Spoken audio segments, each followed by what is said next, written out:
Hey fans of the strange, dark, and mysterious. Today's episode is a fan favorite. It comes from episode number 50, which is titled The Man in the Bowler Hat. In the late 1800s, a very strange hotel was constructed in Chicago, Illinois.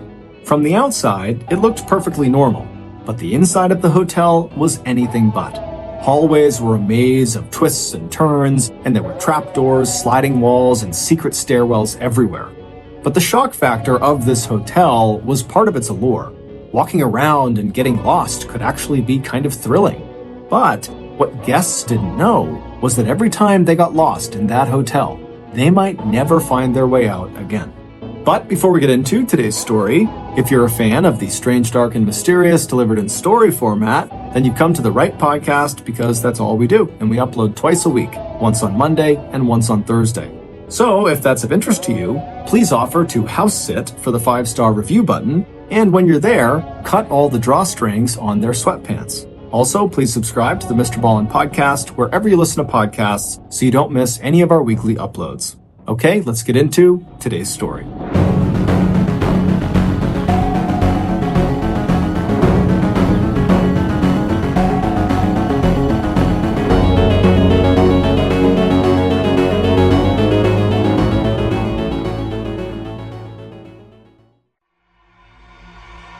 It was the summer of 1888, and the residents of Englewood, Chicago had something new and exciting to talk about. The young, prosperous, and handsome owner of the neighborhood's local pharmacy, who had only arrived in Illinois 3 years earlier, had just bought the big empty lot on the corner of 63rd and Wallace Street. And since then, the owner, 28-year-old Dr. Henry Holmes, had let his many customers know that he was planning to build a grand hotel on that site, the likes of which this village on the south side of the largest Midwestern city in America had never seen before. But some Englewood residents had their doubts. On their way to or from work that July and August, groups of businessmen in black top hats and starched white collars paused at the huge vacant lot, tut-tutting over the cost of building on such marshy land, while sweat-stained day laborers shook their heads over the challenges of sinking a basement and foundation into that soft and shifting ground. But as Dr. Holmes himself looked at that ugly, barren property just across the street from his neat and profitable drugstore, all he felt was thrilled. It was the Gilded Age in America, when captains of industry in Chicago lived in mansions so enormous that they looked like castles, showy and glittering gems spread out along South Prairie Avenue and North Lakeshore Drive. And now, after 3 years of hard work and saving money, Dr. Holmes was sure that building and owning this hotel would be his first big step towards joining the exalted ranks of the city's self-made millionaires. The design for the building had come to Dr. Holmes months earlier, all at once, a complete picture right from the start of how the hotel would look both on the outside and on the inside. It would be 3 stories high. The first floor would house retail shops. He would sell his current drugstore and open a new one inside of his hotel on the first floor, along with a jewelry store, a restaurant, a barbershop, and a business that would sell the huge glass window panes that were in such high demand for the skyscrapers that were going up all over the heart of Chicago. The second and third floors of what Dr. Holmes thought of as his castle would each contain 35 rooms, with the third floor offering suites of rooms for long-term residents. His own office would be located on the second floor, in a corner overlooking the street. His quarters would also include rooms in the basement that he would use for his medical research. From the outside, the hotel would look impressive but ordinary. It was the interior of the hotel that Holmes intended to design in ways that he hoped would startle and delight the people who came to stay. It didn't take long for Dr. Holmes to commit this vision to paper, and by summer of the following year, 1889, he had the hotel blueprints and design finished, and enough money to start hiring construction workers. And just a few months later, on a hot day in July, Dr. Holmes watched with shining eyes from the doorway of his pharmacy as workers sank the first shovel into the wet earth across the street. His hotel project had officially begun. But despite his excitement, it would turn out that both the businessmen who had tut-tutted and shaken their heads over the cost of the project and the day laborers who had shaken their heads over the difficulty of building in marshy ground were right. The construction of Dr. Holmes's hotel would end up dragging for nearly 2 years until 1891 when they actually opened the hotel, but even then it wasn't done. They still had a year or two before it was actually finished. But as delayed as the project was, it actually would have taken even longer if Dr. Holmes had not been lucky enough to hire the man who would become not only his trusted construction foreman, but also his close personal friend. That man was Benjamin Pitezel. Benjamin Pitezel had arrived in Chicago from Indiana around the time Dr. Holmes's hotel was starting to be built. Benjamin was a tall, strong, 33-year-old carpenter who made up for his tendency to drink too much by his absolute devotion to his wife Carrie and their 5 children, who ranged in age from a few months old to 14 years old. Benjamin had come to Chicago determined to take any job he could that would provide for his growing family. And as he helped his wife and children off the train into Chicago's Grand Depot, he took special care with his 9-year-old daughter Nellie, who had been born with a clubfoot, a birth defect that twisted her foot out of shape and made it difficult for her to walk. Like so many people arriving in Chicago for the first time, the Pitezel family could hardly believe the noise and crowds and the skyscrapers in the center of the city that towered above the streets like the walls of a canyon. Another thing they couldn't believe was the smell from the huge stockyards in South Chicago. It wasn't just the smell of livestock. It was the stink from the slaughterhouses located along the South Side Railroad that made Chicago the meatpacking capital of the United States and the hog butcher for the world. After getting off the train, the older Pitezel children immediately covered their noses, but Benjamin told them that the smell wouldn't be so bad once they hopped aboard the next train that would take them out to the village of Englewood, where he'd heard that a hotel was going up, and the owner always seemed to need more workers, so maybe there was a job for him. It wasn't hard for Benjamin to go to the construction site and locate Dr. Holmes, who was now spending most of his time feeling frustrated by what he saw as the shoddy work done by many of the men he had hired. But few, if any, of the workers that Dr. Holmes had let go and withheld wages from afterwards ever stuck around to complain about it. In fact, a lot of these fired workers actually felt relieved as soon as they were let go, because there was something truly unsettling about the hotel's very unorthodox design. The outside was like any other hotel at the time, but the inside was unlike anything they had ever been asked to build before. The blueprints called for secret staircases, false walls and ceilings, trapdoors, and passageways that dead-ended into doors that when you opened them, you were just looking at a wall, not into a room. The blueprints also showed rooms that had no doors or windows and were only accessible via sliding walls or secret passageways. And other rooms on the blueprints appeared normal, but they were actually padded around the outside with a layer of asbestos that made them soundproof. Inside Dr. Holmes's personal office space, workers were ordered to construct a large walk-in vault with a special room built around the outside of it to ensure that the vault could never be removed from the hotel unless the room itself was dismantled first. After one architect was declared incompetent by Dr. Holmes, he proceeded to walk off the site, wondering whether he'd been asked to build a hotel or a carnival-style funhouse. But anytime questions were raised about Dr. Holmes's design, the doctor would just say, "I gave you the blueprints, please just build my hotel." So on the afternoon that Benjamin Pitezel made his way over to the hotel construction site and found Dr. Holmes, he saw that the doctor was in the middle of an argument with the man that he had hired to build a glass-bending furnace in the basement that would produce the windows he hoped to sell in his retail store on the first level. The doctor was telling the furnace maker that the furnace he had just installed was not reaching high enough temperatures, a charge that the tradesman did not believe was true. After the furnace maker angrily stalked away, Dr. Holmes turned to Benjamin, who had put on his best suit and brushed off his worn top hat in preparation for what he hoped would turn into a job interview, and Dr. Holmes immediately noted the effort that Benjamin had clearly made in his appearance, and he instantly took a liking to the tall carpenter with the well-defined chin. To Dr. Holmes, Benjamin immediately seemed like the kind of person he needed to help guide this gargantuan construction project to the finish line. someone who really knew carpentry and who could handle themselves in what the doctor had come to feel was an increasingly hostile worksite. By the end of their initial 15-minute conversation, Dr. Holmes had indeed offered Benjamin a job, and he recommended temporary lodgings in Englewood for Benjamin and his family. Within just a few weeks, Benjamin had stepped into a supervisory role at the construction site, and sure enough, under his direction, both the quality and pace of work picked up dramatically. And while this was certainly very exciting for Dr. Holmes, it was nothing compared to the excitement he felt in early 1890 when he realized his investment into this hotel was about to pay off big time.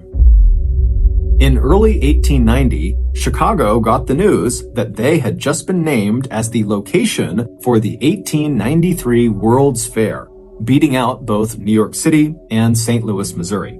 Chicago politicians and the team of architects who would design the buildings and exhibits for the extravaganza were already estimating that the massive event would attract at least 25 million visitors to the so-called Windy City, a nickname that Chicago had just earned, not for the cold breeze that blew off of nearby Lake Michigan, but because of all the windy talk by Chicago politicians who had assured the World Fair Selection Committee that their upstart city in the Midwest could throw a party like no one on earth had ever seen before.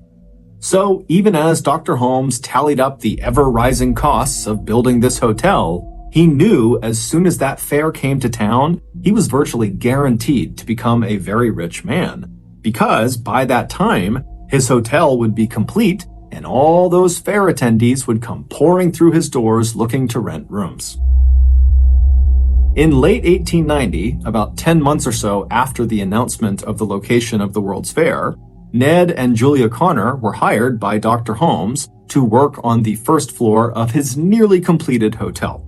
Ned was hired to manage the newly opened little jewelry store, and Ned's wife, Julia, had been hired to keep the books in the new drugstore. And if that wasn't good news enough for the couple, the doctor had also offered them, along with their 8-year-old daughter Pearl, free room and board on the second floor of the hotel until the parents earned enough money to buy or rent a place of their own. While Ned was a fairly average man who admired the ambitions of other men more than pursuing any big dreams himself, his wife, Julia, was a 6-foot-tall beauty who was often annoyed by her husband's timidity. Back in Iowa, their lives had been quiet and predictable. Here in Chicago, Julia loved the flow of people into and out of the stores, and she also began to enjoy the attention of the men who were struck by her good looks and small-town naivete. One man in particular, a regular at the hotel who always wore a black bowler hat and who had rooms on the second floor, began spending quite a lot of time in the drugstore, listening very attentively to anything Julia said, and standing very close to her when they talked. Ned was totally oblivious, but his customers were not. They could tell that there was obviously something going on between Ned's wife, Julia, and the man in the bowler hat. A visit from Ned's sister, Gertrude, warmed the increasingly chilly atmosphere that had settled over the room where Ned and Pearl and Julia lived. But not long into what was supposed to be an extended stay, Gertrude suddenly cut her visit short.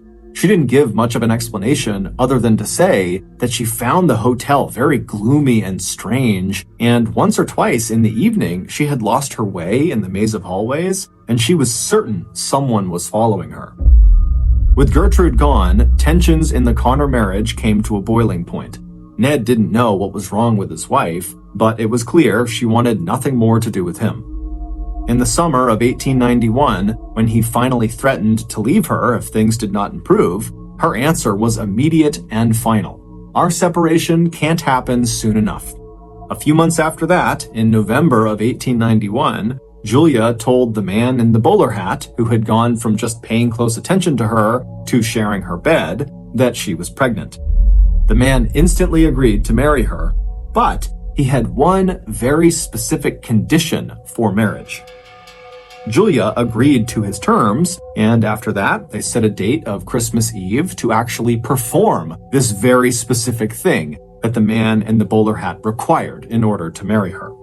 On Christmas Eve, December 24th, Julia tucked her 8-year-old daughter Pearl into bed, Pearl had missed her father terribly of late, but she was very excited about the presents that might be waiting for her tomorrow under the tree. After Pearl had fallen asleep, Julia left the room and quietly made her way down the dim hotel hallway to a suite of rooms where some of her friends lived.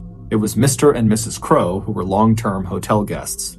The couple would be leaving the next morning to spend Christmas with their relatives, but Mrs. Crow had invited Julia to decorate a tree in the Crow's apartment for Pearl to enjoy the next day. While they hung ornaments, Julia chatted excitedly about Christmas and about her plans to go to Davenport, Iowa soon with Pearl for the wedding of Julia's older sister. The next morning, Mrs. Crow and her husband got up early and waited by the door patiently for Julia and Pearl to arrive at their apartment. Their plan was to let them in and chat with them for a few minutes and wish them a Merry Christmas before they left for their own Christmas celebration. But Julia and Pearl never arrived. And when Mrs. Crow went down the hallway to knock on Julia's door, there was no answer. Around the same time, while Dr. Holmes was on Christmas vacation himself, he started to receive a number of letters from parents and relatives of women who had vanished. In all of these letters, these heartbroken parents, sisters, and brothers would say that their missing loved one had mentioned being in Englewood, Chicago before they went missing, and so could Dr. Holmes check to see if maybe they were at his hotel or if they had been there recently. Dr. Holmes was alarmed and kind of overwhelmed by these letters, and so he decided to just put them in his desk until he got back to work after the holiday. And when the holiday was over and he did go back to work at the hotel, before he could even begin to dive into these letters, Mrs. Crow approached him and asked him if he knew where his employee, Julia Connor, and her daughter Pearl were, as they still had not been seen or heard from since Christmas Eve. When Dr. Holmes asked his janitor to check on Julia's room, the room looked as though Julia and Pearl had simply gotten up and walked out the door, intending to return at any moment, but obviously they hadn't. As strange as this was, Dr. Holmes knew Julia's marriage had collapsed and that she was trying to plan a trip back to Iowa with her daughter to see family, and so he told Mrs. Crow that Julia and Pearl must have just decided to go to Iowa early. Mrs. Crow was not entirely sold because the whole thing seemed very strange, but she accepted the answer and walked away.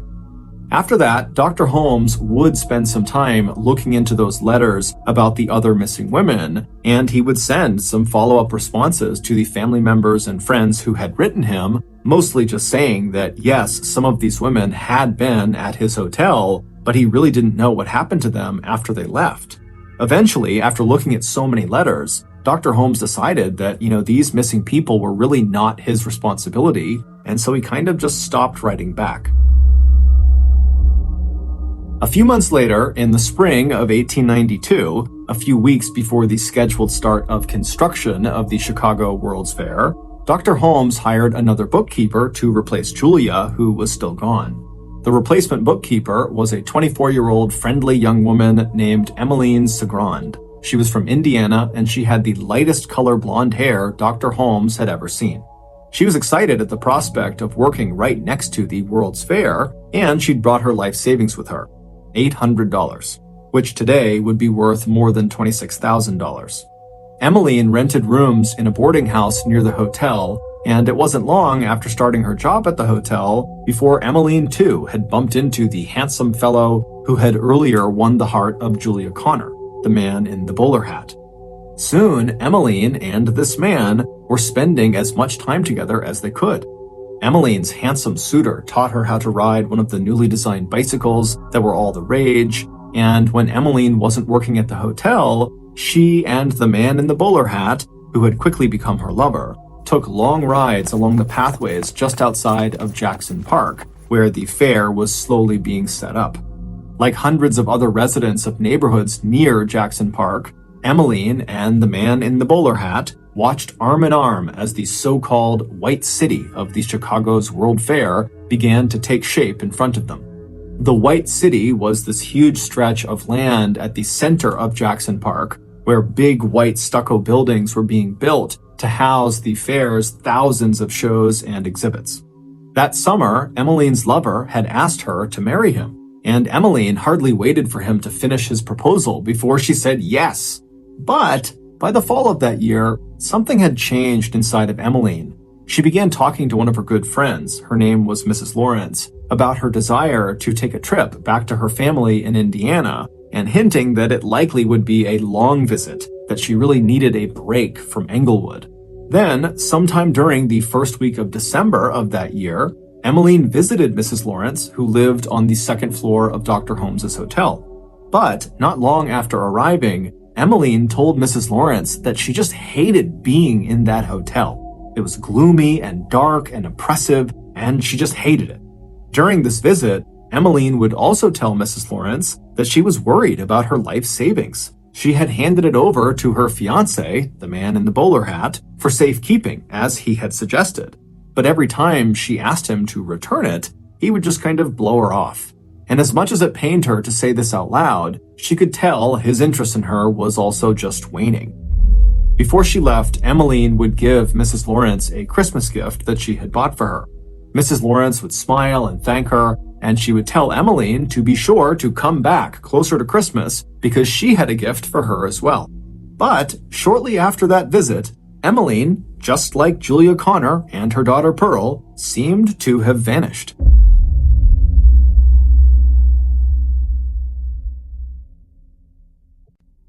When Mrs. Lawrence noticed Emmeline's absence, she went to Dr. Holmes's office to see if he knew where she went. And Dr. Holmes, with a slight look of frustration on his face, said that Emmeline had come to him and said she was leaving to get married and go on a honeymoon to Europe, and so he didn't know if she was coming back or not. Which meant, once again, Dr. Holmes was without a bookkeeper and would need to hire yet another one. 3 months later, in March of 1893, Dr. Holmes received yet another inquiry about a missing woman. But this time, it was about a woman he recognized. The sender was Emmeline Segron's father, asking if Dr. Holmes had information that might help the Segrons find their daughter. Dr. Holmes was surprised and wrote back the same thing he had told Mrs. Lawrence, that Emmeline had left the hotel in December because of her marriage plans. Dr. Holmes suggested that the Segron family contact her other employers and see if maybe they know something, and if they did learn anything about Emmeline's whereabouts, to please contact him and let him know. Emmeline's disappearance put Julia's and Pearl's disappearance in a whole new light for Dr. Holmes. It also made Dr. Holmes look differently at all those letters he had gotten from the family and friends of other missing women in the area. But Dr. Holmes was a busy man, and so not long after writing back to Emmeline's father, he was back focusing on expanding his business empire. An empire that included not only his hotel business, but also his mail order company that sold various ointments and elixirs he developed, including one he claimed cured alcoholism. A few months after Emmeline's father had sent that letter to Dr. Holmes, the World's Fair finally opened its doors. Thousands of people an hour strolled through the gleaming white exhibit halls inside of White City, where visitors from all over the world experienced for the first time things like elevators, moving pictures, voice recordings, Wrigley's chewing gum, Cracker Jack popcorn, and the zipper, which would revolutionize women's fashion. It was the first time people would taste brownies and the sausages that would later become the Chicago-style hot dog. 38,000 people a day rode on the world's first Ferris wheel, which was more than 25 stories tall and equipped with compartments that looked like rail cars and that held up to 60 people each. There was one man in particular who seemed to attend the fair every night, and that was the man in the bowler hat. He was handsome and refined looking, and he smiled at all the ladies, buying them cold dishes of ice cream while they watched the incredibly popular Wild West show put on by the famous frontiersman Wild Bill Cody. This same man who had seduced Julia Connor and Emmeline Segron before they went missing now graciously opened a path in the crowds for the older wealthy women whose families back home didn't expect to see them for days, and who would never know until it was too late that this wealthy mother or grandmother or relative was never going to come home at all. Smiling and attentive, the man in the bowler hat drifted in and out of the pavilions that housed exotic encampments of people from other countries and walked along the lagoons dotted with sailboats powered by brand new electric motors. Some nights, the man in the bowler hat left the fairgrounds alone. But other nights, as he headed toward Dr. Holmes's World Fair Hotel, he would be holding the arm of a woman, leaning over her protectively as the two of them made their way toward the gloomy castle on 63rd and Wallace. By the time the fair ended on October 30th, 1893, Chicago had in fact shown the world that the Windy City could throw the party to end all parties. The fair wound up breaking all sorts of attendance records, with a staggering 27 million people passing through their gates into the White City, which now stood empty and abandoned inside of Jackson Park. But as successful as the fair had been, it also had a dark side. During the fair, 12 firefighters had died trying to put out a blaze that burned down the Hall of Electricity. The mayor of Chicago, who was scheduled to be a part of the fair's closing ceremonies, was assassinated in his home just 2 days prior by a disgruntled and mentally ill voter. And police and private detective agencies were getting flooded with more and more reports of missing men and women, people who had left homes far away to see the wonders of the world at this fair, and then were never seen again. But with a homicide rate of 4 murders a day in Chicago at the time, police were so overwhelmed by violent crimes that only a very small handful of these missing persons reports got any attention. As for Dr. Holmes, the fair had indeed made him a rich man, but it was bittersweet. Julia and her daughter Pearl were still missing, as was Emmeline, and many of the other missing people in the city had stayed at his hotel before they vanished. This, of course, caused Dr. Holmes a considerable amount of distress, but fortunately, during the fair, Dr. Holmes had met someone. And now, when he was with her, whatever stress he had just seemed to melt away. Her name was Georgiana Yoke. She was 23, small, blonde, and had large blue eyes and a sharp mind. Together, they had wandered the fairgrounds, riding the Ferris wheel and quickly falling in love. By the time the fair ended, they had gotten married. And then, not long after that, with his wife's encouragement, Dr. Holmes decided that as much as he wanted to help all of these families and people who kept writing to him about their missing loved ones, he simply couldn't. He didn't have any answers to give them. And so, from then on, he simply began tucking the new letters he would receive every week into his desk drawer, and then he just did his best to keep going forward in his own life, assuming that the police would handle all of these missing people. But, as Dr. Holmes would eventually learn, no matter what he did or where he went, he would forever be tied to those missing people, because before those people vanished, they encountered the monster that roamed the halls of his hotel, the man in the bowler hat. After the World's Fair ended, Dr. Holmes decided he needed to pursue a new business opportunity, and the idea he thought of was one that he had come up with years earlier when he was a medical student at Michigan University. But at the time, for whatever reason, he had just not acted on this idea. The idea was a little complicated, but the payoff could be huge. However, in order to make it work, the doctor needed a very trustworthy partner.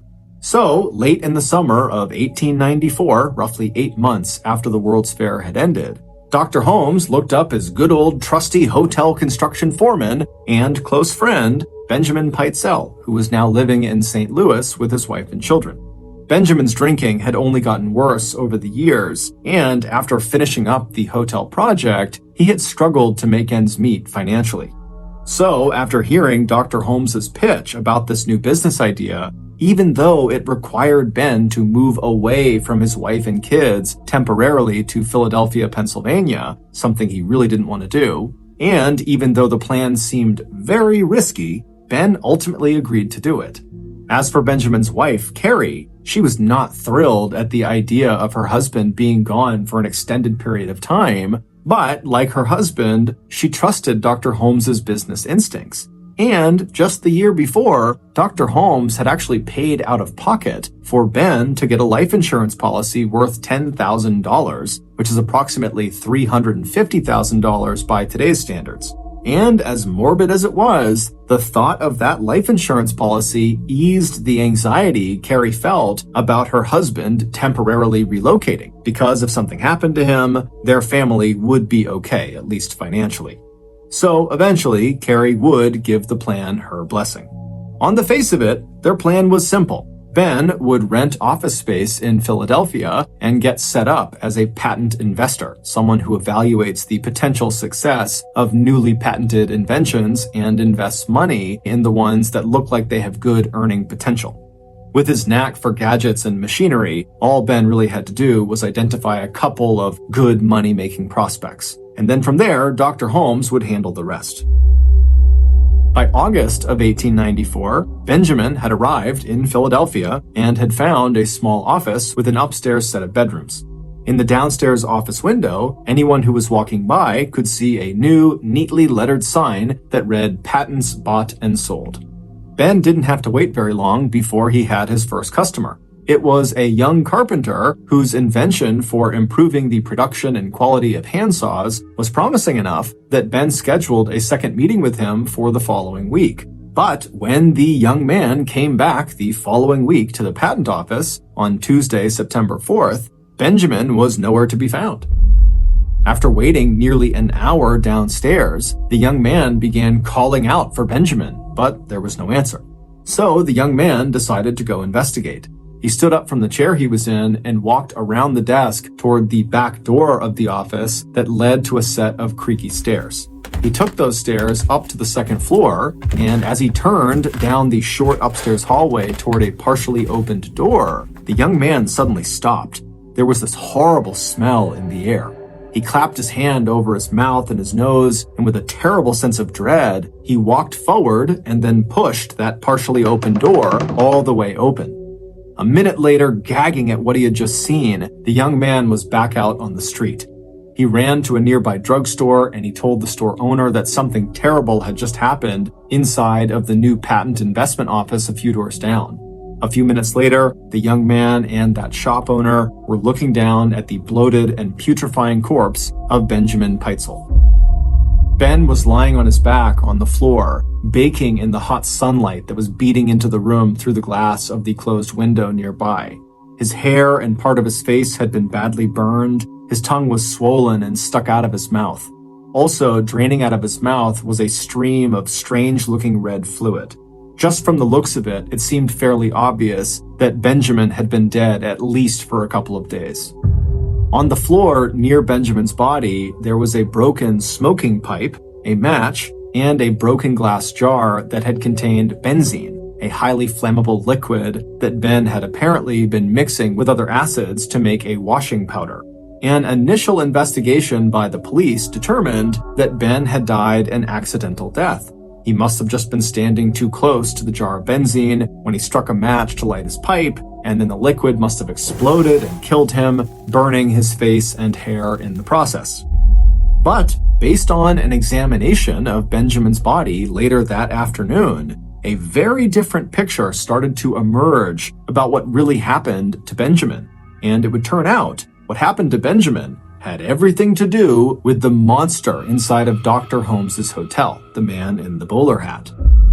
Based on a series of discoveries that were made following Benjamin's death, this is a reconstruction of what really happened to him and who this monster really was. 2 days before the young man discovered Benjamin's dead body, Benjamin was sitting at the big wooden table in one of the rooms above his patent office. He just received a letter from his wife, Carrie, that said she and their 2-year-old son, Wharton, were sick. Worried, Ben poured himself another glass of whiskey and fiddled absently with his pipe and tobacco pouch. Maybe he should abandon the plan and just go home to St. Louis, at least until Carrie and the children were all healthy again. But just when the whiskey had really started to warm his insides, Ben suddenly heard footsteps on the creaky stairway that led up to the room where he was now sitting. He felt a flash of concern. He wasn't expecting any visitors that day, and whoever had come inside had not rung the bell at the front desk. Getting up from the table, Ben walked unsteadily to the door and peered down the hallway. But who he saw standing there immediately put him at ease. It was the man in the bowler hat.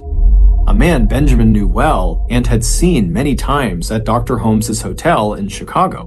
But what on earth was the man doing here now? The man in the bowler hat casually slipped right past Ben and settled himself at the wooden table. Without a word, he pulled a brand new pint of whiskey out of a coat pocket and put that down on the table as well.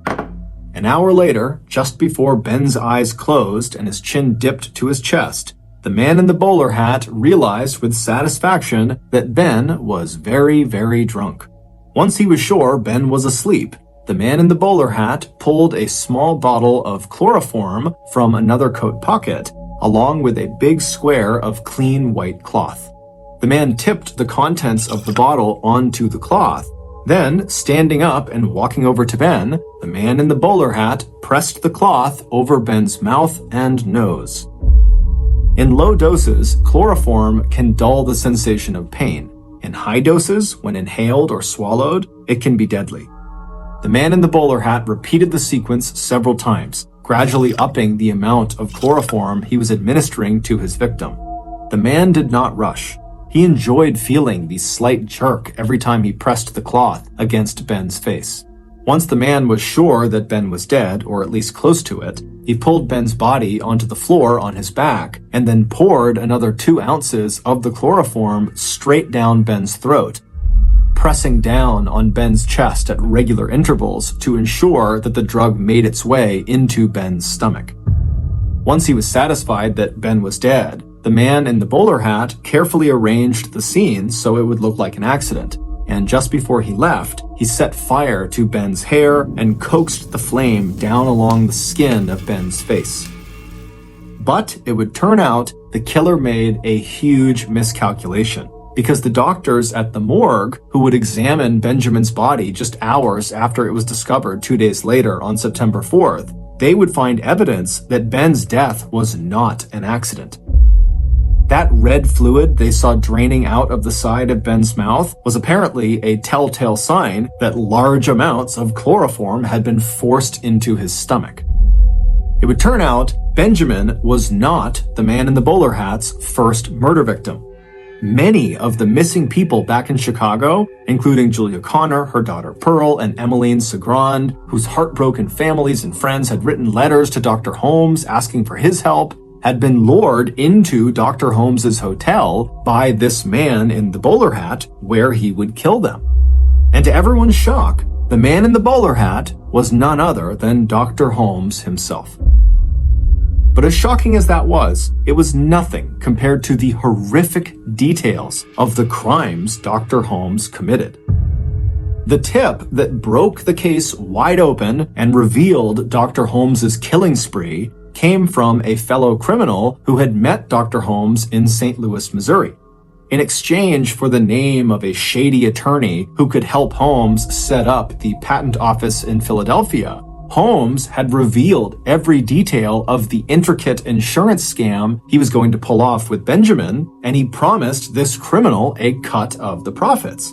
According to the plan, Benjamin would arrive in Philadelphia, and once he was all set up as a patent investor, he and Holmes would fake Ben's death and then collect on Ben's life insurance policy, the one that Dr. Holmes had bought for him. And the way they had planned to fake his death was relatively simple.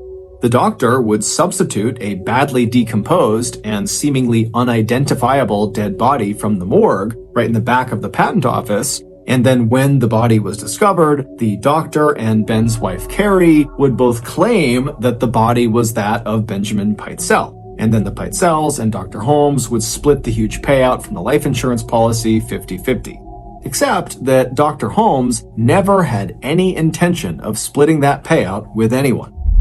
Instead, immediately after Dr. Holmes had actually killed his close friend Ben, Dr. Holmes had returned to St. Louis and told Ben's wife Carrie that her husband was alive and well, the plan was going exactly as it should, but Ben would need to stay out of town for a while since people couldn't know he was actually alive. However, Dr. Holmes told Carrie that he knew where Benjamin was and that Benjamin really wanted to see his kids. And so Carrie agreed to let her 13-year-old Alice, 11-year-old Nellie, and 8-year-old Howard go with Dr. Holmes to go see their father for a little while. And Carrie said she would join them all as soon as she and her other kids were well again. In reality, what Dr. Holmes had done was kidnap the 3 Pitezel children, He took them away from their mother so he could hold them hostage while he forced her to give him more and more of her share of the insurance money. On November 17th, 10 weeks after Benjamin's death, detectives from the famous Pinkerton Private Security and Detective Agency, who had been hired by Philadelphia Fidelity Insurance Company, finally tracked Dr. Holmes down in Boston, Massachusetts. They immediately arrested him, and even though they totally suspected he had killed Benjamin, they didn't have proof, so they could only charge him with fraud, and then they sent him to Philadelphia to stand trial. But it wasn't the fraud charges that would grip the world's attention. It was the fact that 3 of the Pitezel children were still missing, and the last time anyone had seen them, they were with the man suspected of killing their father. And when Dr. Holmes and Ben's wife Carrie both appeared in court in Philadelphia to face these fraud charges, the stricken mother could not have cared less about the money. She had only one question for the police and for Dr. Holmes and for all of America. Where are my children? It was a question that would become banner headlines across the country. It would also become an absolute obsession for one Philadelphia detective named Frank Geyser, who was determined to find the answer.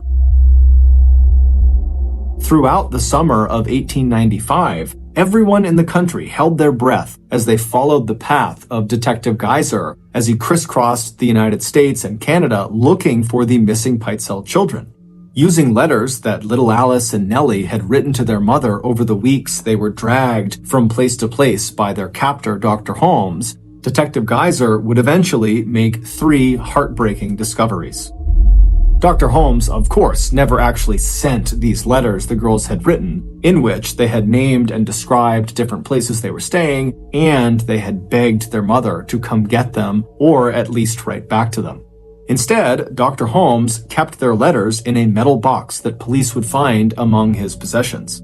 On July 15th, buried in the backyard of a charming little house that Dr. Holmes had rented back in October of the previous year, Detective Frank Geyser found the bodies of the 2 Pitezel sisters. Alice and Nellie had been forced by Dr. Holmes to climb inside of a trunk together where they were gassed to death. The doctor then dragged their small bodies outside and tossed them into a shallow grave. Before covering their bodies with earth, Dr. Holmes had cut off Nellie's legs so her body could not be identified by the girl's club foot. It wasn't until weeks later, on August 27th, that Detective Geyser finally succeeded in finding the 3rd missing Pitezel child, 8-year-old Howard. Dr. Holmes had poisoned the little boy, cut his body into pieces, and then burned the pieces inside of a coal stove in another house the doctor had rented in Indiana. Along with a clotted mass of the boy's hair and bones that had gotten caught inside of the stovepipe, Detective Geyser found the little boy's most treasured possession collecting dust in the corner of the living room. It was a brightly colored spinning top with a handle in the shape of a tiny man that Benjamin had bought for his son at the 1893 Chicago World's Fair. As news spread about the discovery of the 3 Pitezel children's bodies, Dr. Holmes was finally charged with 4 counts of murder. On July 19th, shortly after the discovery of Alice and Nellie, Chicago police lined up outside of Dr. Holmes's hotel and began a floor-by-floor, room-by-room search of the building. And what they discovered would finally explain why the layout of Dr. Holmes's hotel was so strange. It was because he had literally built the hotel to kill people. The moving doors and dead-end passages were perfect for stalking his disoriented guests, mostly young vulnerable women and older wealthy women whom he could rob before killing. After he killed them, he would slip their bodies into an opening in the wall on the 2nd floor that led to a greased chute, and then the bodies would tumble down the chute into the basement where he could dispose of the corpses at his leisure. The furnace in the basement was not a glass-bending furnace. It was a furnace for cremating bodies. The hotel's soundproof rooms with the peepholes and the secret gas piping that led directly into them meant that he could gas his victims and watch them slowly die in agony while no one could hear their screams and cries for help. And in one room, investigators discovered a blood-soaked wooden dissection table, along with women's bloody clothes and undergarments, and a bag of the doctor's lethal surgical tools. It was here, on that dissection table, that Dr. Holmes had taken Julia Connor late on Christmas Eve in 1891. She was pregnant with Dr. Holmes's baby, and the specific condition for marriage that Dr. Holmes had required, that Julia had agreed to, was that Julia would get an abortion performed by Dr. Holmes himself. But after Julia climbed up on that table to have this operation done, the doctor just began stabbing and slicing her. After he killed Julia and then went upstairs and promptly killed her 8-year-old daughter Pearl, it's believed Dr. Holmes then stripped all the flesh from their bones and sold their skeletons to a nearby medical school. As for Emmeline Cigrand, instead of marrying his young assistant as promised on those afternoons they spent at the World's Fair, he lured her inside of the walk-in vault in his office and then shut and locked the door behind her. For a while, Dr. Holmes just allowed himself to enjoy the sound of her sobs and cries for help in the airless, soundproof chamber. But once those delicious noises began to ebb, he turned on the gas that led into the vault. Police would discover a print of Emmeline's foot stamped into the door of the vault where, in her final moments, she had pressed with all of her might to try to force the door open. At Dr. Holmes's trial for the murder of Benjamin and the 3 Pitezel children, Dr. Holmes's wife, Georgiana Yoke, was shocked for a lot of reasons, but she was especially shocked to discover that she was actually one of 3 women, all married to the same man, Dr. Holmes. 3 living wives, that is. Dr. Holmes is also assumed to have killed one other woman who he married in order to inherit her deed to a valuable piece of land in Texas. As Dr. Holmes abandoned one wife after another without legally divorcing them, he also abandoned at least 2 legitimate children he had fathered. In April of 1896, convicted of murder, locked in prison, and facing the death penalty, Dr. Holmes confessed to having committed at least 27 murders. In his autobiography, Dr. Holmes wrote, quote, "I was born with the devil in me. I could not help the fact that I was a murderer, no more than a poet can help the inspiration to sing." On May 7, 1896, Dr. Holmes stepped up onto the gallows at Moyamensing Prison in Philadelphia. After kneeling down and murmuring a prayer to himself, Dr. Holmes stood, and the guards put a black cloth bag over his head and placed a noose around his neck. At 10:13 a.m., the trapdoor underneath Dr. Holmes's feet suddenly opened, and down he fell. It would take 15 minutes of violent squirming and jerking around before America's first serial killer was finally dead.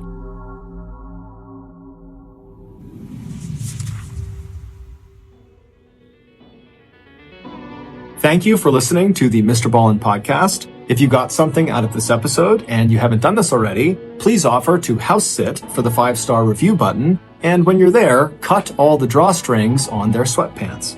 This podcast airs every Monday and Thursday morning, but in the meantime, you can always watch one of the hundreds of stories we have posted on our YouTube channel, which is just called MrBallen.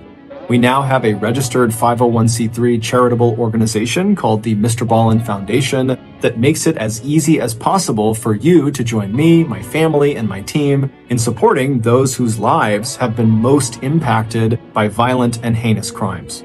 Monthly donors to the MrBallen Foundation Honor Them Society will receive free gifts and exclusive invites to special live events. But the real reward is helping to create a new ending to the story for victims of violent crime.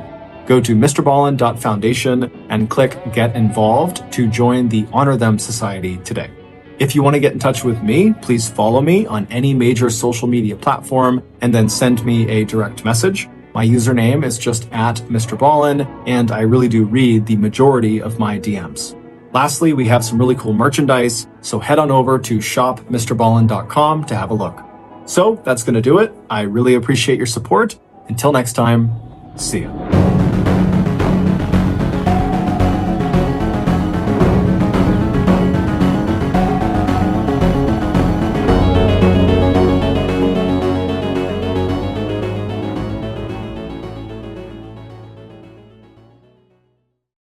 Hey guys, welcome back to the campfire. I have another awesome story to share with you tonight.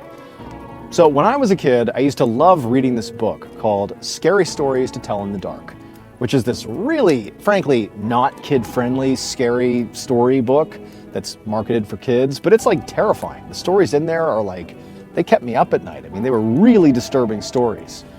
They were fictional, but they rocked me as a kid. And when I read the story I'm going to share with you tonight, it just really brought me back to that feeling I got when I used to read those stories as a child. This story tonight feels like it belongs in that book, except tonight's story is not fiction like the book was. This is a true story. But before we get into tonight's story, if you're a fan of the strange, dark, and mysterious delivered in story format, then you've come to the right campfire, because that's all we do, and we upload 2, 3, even 4 times every week. So if that's of interest to you, please offer to water the follow button's plants the next time they go away for a long weekend, but instead of using water, use bleach. Also, please subscribe to our channel and turn on all notifications so you don't miss any of our weekly uploads. Okay, let's get into tonight's story.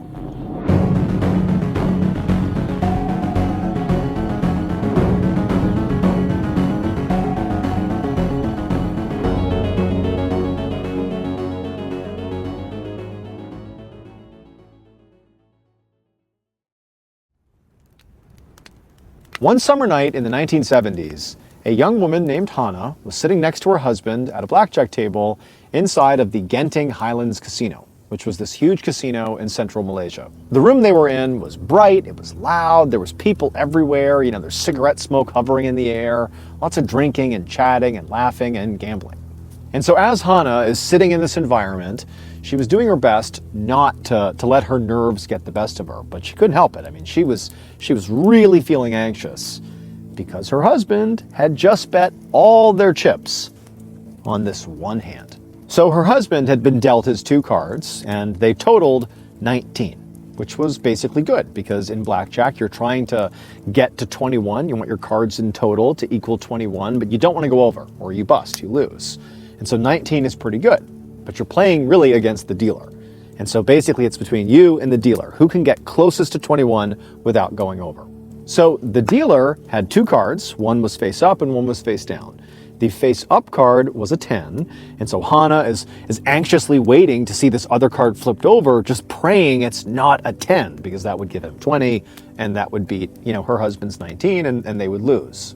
And so the dealer, he flips over this other card and it's a 4. So now he's got 14. And so that's good. It means Hannah and her husband, they're still in the lead here.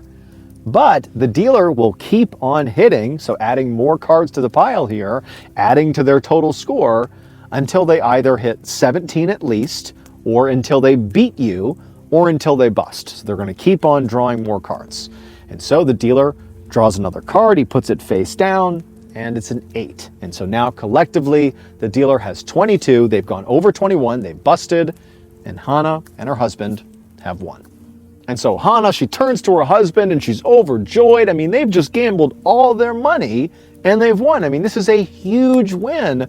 And Hannah and her husband, they didn't really come for money here. I mean, they're very modest people. They had saved up money for this trip. They had really wanted to come to this casino for a long time. And now it was like their luck was just incredible. They're having this unbelievable run. They had won a bunch of money beforehand, and now they had just won this hand and they doubled their money. Like, this is incredible. And so at this point, Hannah and her husband, they take all their chips, they leave the blackjack table. Everyone's like so excited for them, like the energy is awesome. And so Hannah and her husband, they make their way over to the cashier and they cash all their chips. They get all this cash. And Hannah's talking to her husband, like, this is awesome. Like, we were gonna have to drive home tonight. Let's get a room here. Let's use some of this money and like stay at the lavish hotel they have. Maybe we can go back to the casino tomorrow. Let's make a vacation out of this. But after cashing all their chips, Hannah's husband, he didn't seem too inclined to go spend the money on a hotel room or a restaurant or whatever. He told her, he's like, I don't know, like I feel really lucky, like I'm on a roll here. I don't want to just like be done. I think I should go play slots and try to win a little bit more money. I think we can win more money. And Hannah's like, are you crazy? Like, this is the most money we've ever won ever. Like, this is a once in a lifetime opportunity. If we stay and continue to gamble, we're just going to lose the money.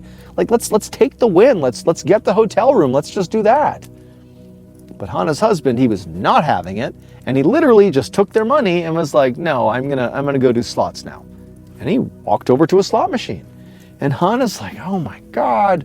And she follows her husband over to the slot machine, and before long, he's playing the slots, and it's not going well. And Hannah's trying to convince him to stop, but he wouldn't have it, and he was so committed, he just kept going and going. And wouldn't you know it, after 2 hours of this, all the money was gone.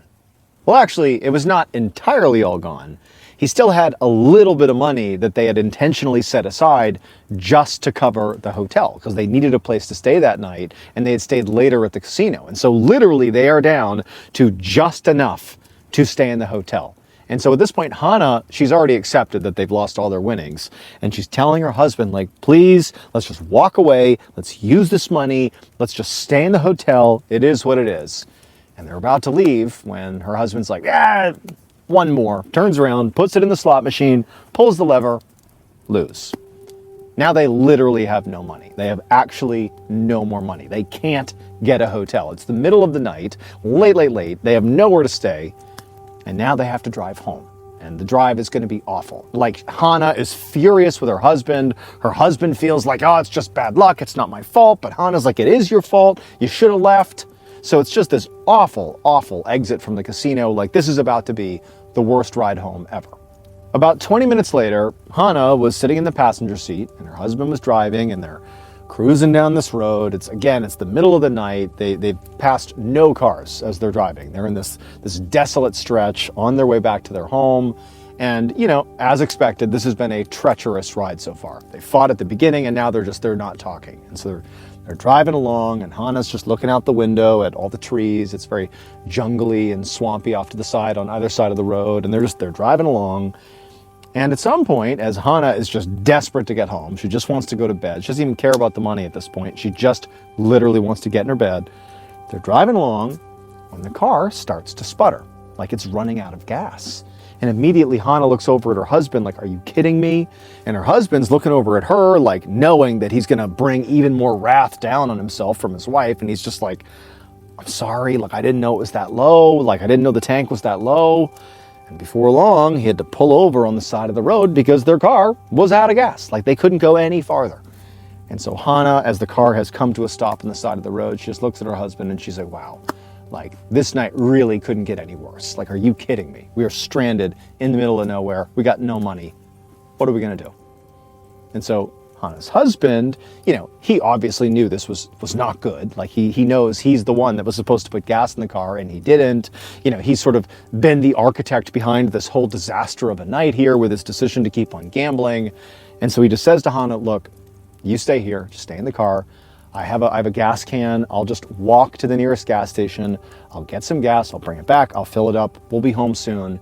We can't be that far away anyways. Like, it can't be that far away. So just stay here. I'll go get gas." And so Hannah's like, "Okay, fine. Go get gas." And so Hannah just stays in the car, and her husband gets out. He goes in the back of the car. He gets the gas can. And then before long, Hannah watches as her husband walks ahead of the car and disappears into the darkness.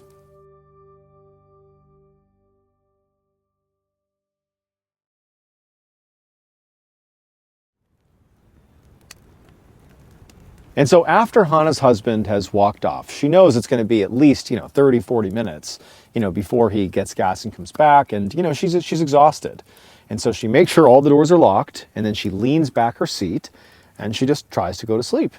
And pretty quickly she does doze off.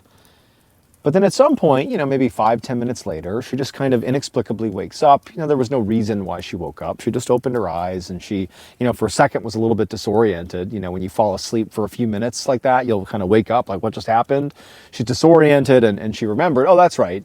We had this horrible night. The casino went horribly. We ran out of gas. So that's right. Like, I'm living out this nightmare. Okay, now I know where I am.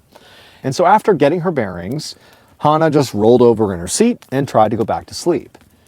But this time, after closing her eyes, after just a few seconds, she heard this loud thumping noise on the roof of the car. And it was loud enough that she opened her eyes back up, and there's no sunroof or anything, so she couldn't see what it was. And it was so dark outside and there were no streetlights out there that she couldn't just look out the window and see what it was. But she knew her husband could not possibly be back yet, and even if he was, why would he be banging on the roof? But then she remembered they had parked right next to this jungly, swampy area, just right off the side of the road. And, there were probably some low-hanging branches, and it was entirely possible that the wind had caused a branch to just bang against the roof of the car. And so that's what she assumed it was, and after realizing that, she just got comfortable again and closed her eyes. But then a few seconds later, she heard another thump on the roof of the car. And again, she instinctively looked out the window, and she's sort of like trying to figure out what it is, but she can't see anything. There's no sign of her husband walking up the road. There's nothing. And so again, she just tells herself, okay, again, it's just got to be this branch. But then after hearing it a second time, the thumping sound, it began to sort of persist. It's not super loud, but it's pretty consistent. It's like a thumping sound on the roof of the car. And it did basically sound like a branch hitting the roof, but it's just just a nuisance. And more than anything, she's just frustrated because it's loud enough that she's not going to be able to sleep. And so she's not frightened by it. She's a little bit, unnerved by it perhaps because it's the middle of the night. She's all alone. But for the most part, she's just like, oh, great. Now I can't sleep. And so she's just sitting in her car and the thumping is continuing and she's just staring straight ahead. And she knew, she was sort of being a little cowardly. She figured I probably should just get out and just confirm this really is a branch. But there was just some part of her that's like, I am in the middle of nowhere. It's the middle of the night. It's a little bit creepy, so I'm not going to do that. So she's just looking straight ahead, really waiting for her husband. And so thump, thump, thump. She's just looking straight ahead. And then a little while later, she doesn't see her husband, but she sees headlights appear that are coming in her direction. And to this point, she hadn't seen a single other car since they had been on this road, basically, or at least since they had pulled over, because they were out of gas. She had not seen another car. And so here comes a car approaching and she's thinking, oh, it's got to be my husband. He must have found someone who, heard about our story and he's got gas and they're just giving him a ride up here to come drop him off. He's going to fill up the car. We're going to be out of here in a second. Thank goodness. And so Hannah, she doesn't get out of the car. She just sits there, waiting for this car to approach. And the car, as it gets closer and closer, it appears to slow down. And it's too dark to see, who's in the car, whether it's her husband or not. But this car is clearly slowing down. It appears to recognize her car and where she is. And she's expecting at any point this car is going to fully stop and her husband's going to get out. And so she's just waiting and the car is getting closer and it's slowing down. But then sort of inexplicably, right as this car is very close to her car, the car just peels out and speeds down the road, just away from her as fast as they could go, and then they're gone. And so immediately Hannah's like, okay, one, clearly not my husband, so that's disappointing. But two, like, what was that? Why did they do that? Why did they slow down and speed up like that? And the whole time this is going on, it's just constant thumping on the roof of her car, which by now she's almost zoned out, but it's persisting. And so at this point, Hannah went from being basically annoyed with the situation to now starting to feel a little bit freaked out. I mean, her husband's still not back. It's been, at this point, kind of a while since he left, and she doesn't really know how far the nearest gas station is going to be or how long it's going to take him, but she's starting to think, like, it should be soon. He should be getting back here. And this weirdness with the car speeding off like that wasn't normal. And then also there was just this constant thumping on the roof of her car. And she, again, had told herself it was a branch, but she's starting to wonder, like, is it? But like, what else could it be? And so now Hannah is sitting here staring out, into the darkness in front of her, like desperately wishing her husband would show up like any second here. Like, please, like, come out of the darkness and rescue me because this is getting really uncomfortable. But time kept on ticking on and her husband didn't show up and the thumping continued and no other cars came through. And so Hannah slowly began to worry that maybe her husband got lost. Like maybe he's not able to find where she is. Is she just like stranded out here? Like what's going on?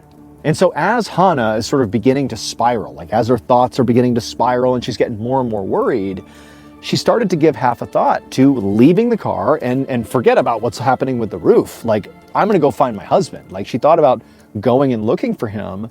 But then she thought, like, oh, what's going to happen is I'm going to get out, I'm going to go look for him, and we're going to like pass each other in the dark. He's not going to know I'm looking for him, I'm not going to find him, and now he's going to be back at the car and I'm missing. And so I'm just going to create more problems. And so she tells herself that really the only thing she can do that's responsible is just stay put.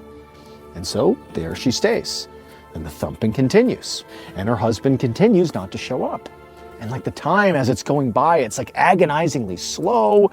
And now she's getting really worked up that like, she's being watched or something. Like she's really starting to get paranoid. And all of a sudden, down the road, she sees something. And it's really a huge relief when she sees it at first. She sees more headlights. And at first she's thinking, oh, thank goodness, this has got to be my husband. Like this is a car coming up the road. He's going to be in there this time. He's going to get out of here. He's got the gas. We're going to get out of here.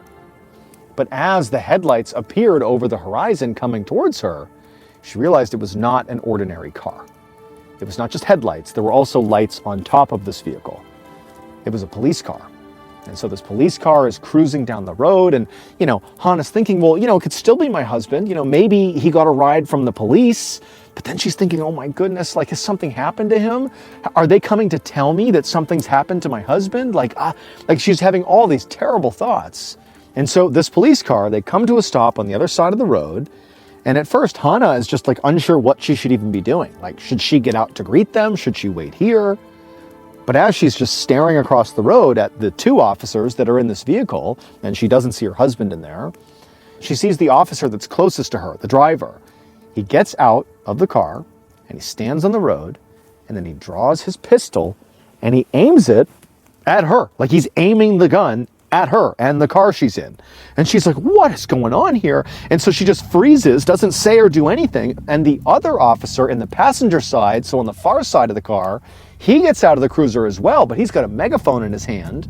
And so through this megaphone, he kind of leans out and he barks 3 orders to Hannah. The first order is get out of the car. The second order is come over to our car. And the third order is don't look back.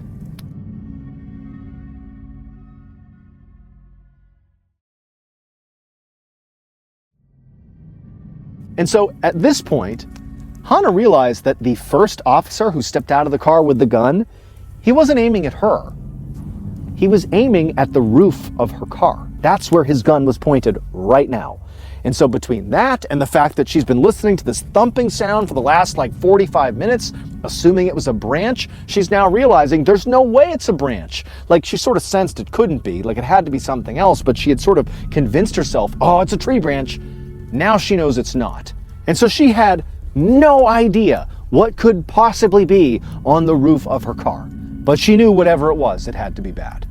And so Hannah, all she wants to do is get out of this car and go over there. She doesn't want to be here anymore. I mean, this whole thing has been awful and now she's terrified, but she's like frozen. Like, what does she do? Like, what's going on? But again, the officer with the bullhorn comes across and says, hey, get out of the car, come over to us, and don't look back. Right now, get up, go. And so Hannah is like, I just gotta go.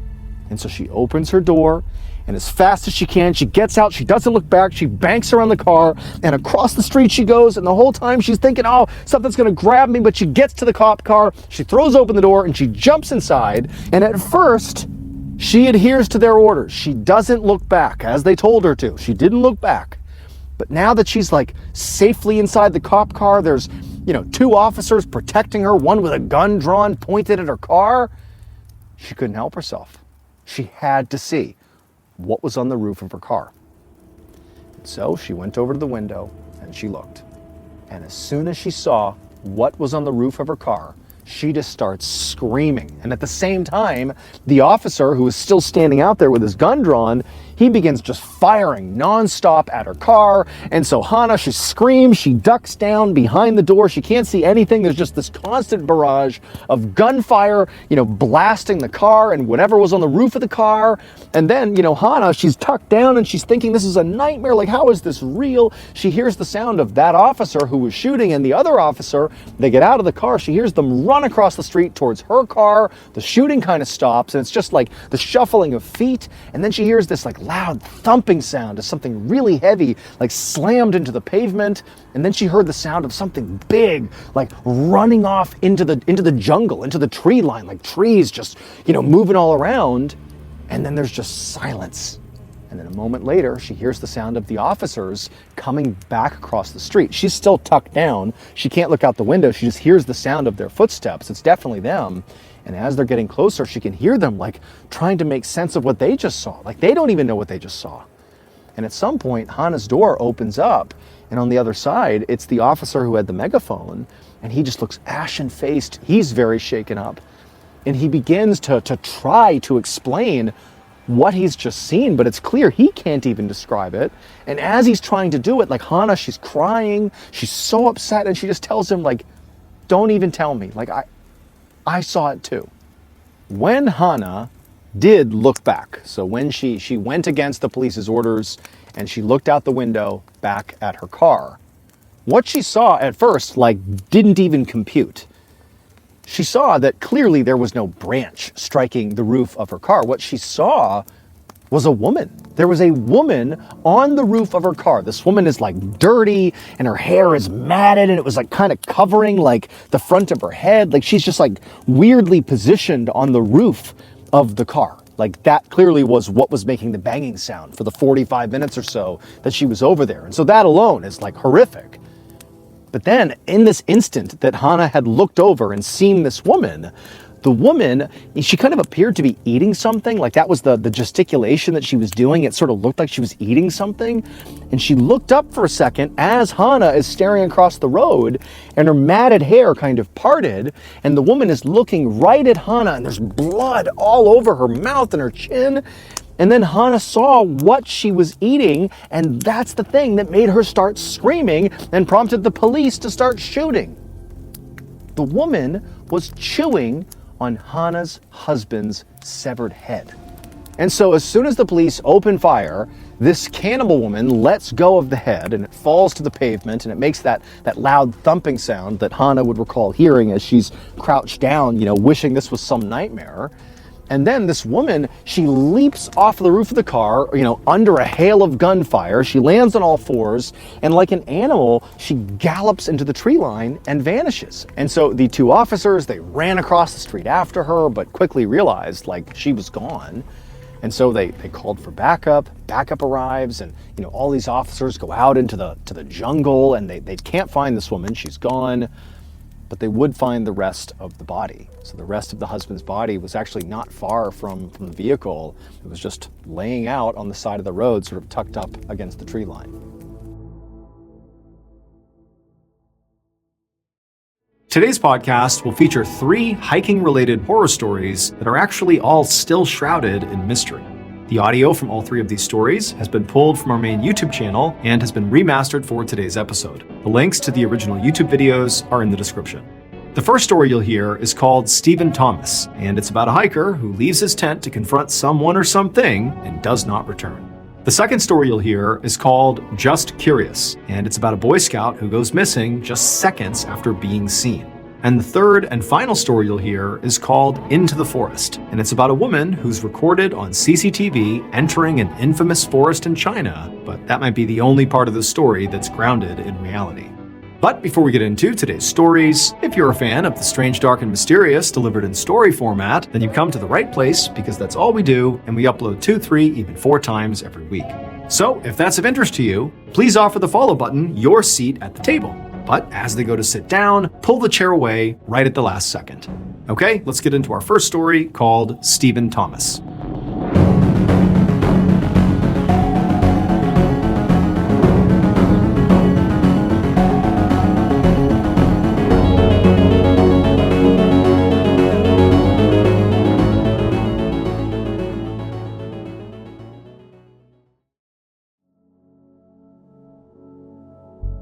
In April of 1976, 19-year-old Stephen Thomas was asked by his good friend Bruce Weaver if he wanted to join Bruce and Bruce's 4 other friends on a hike in New York State.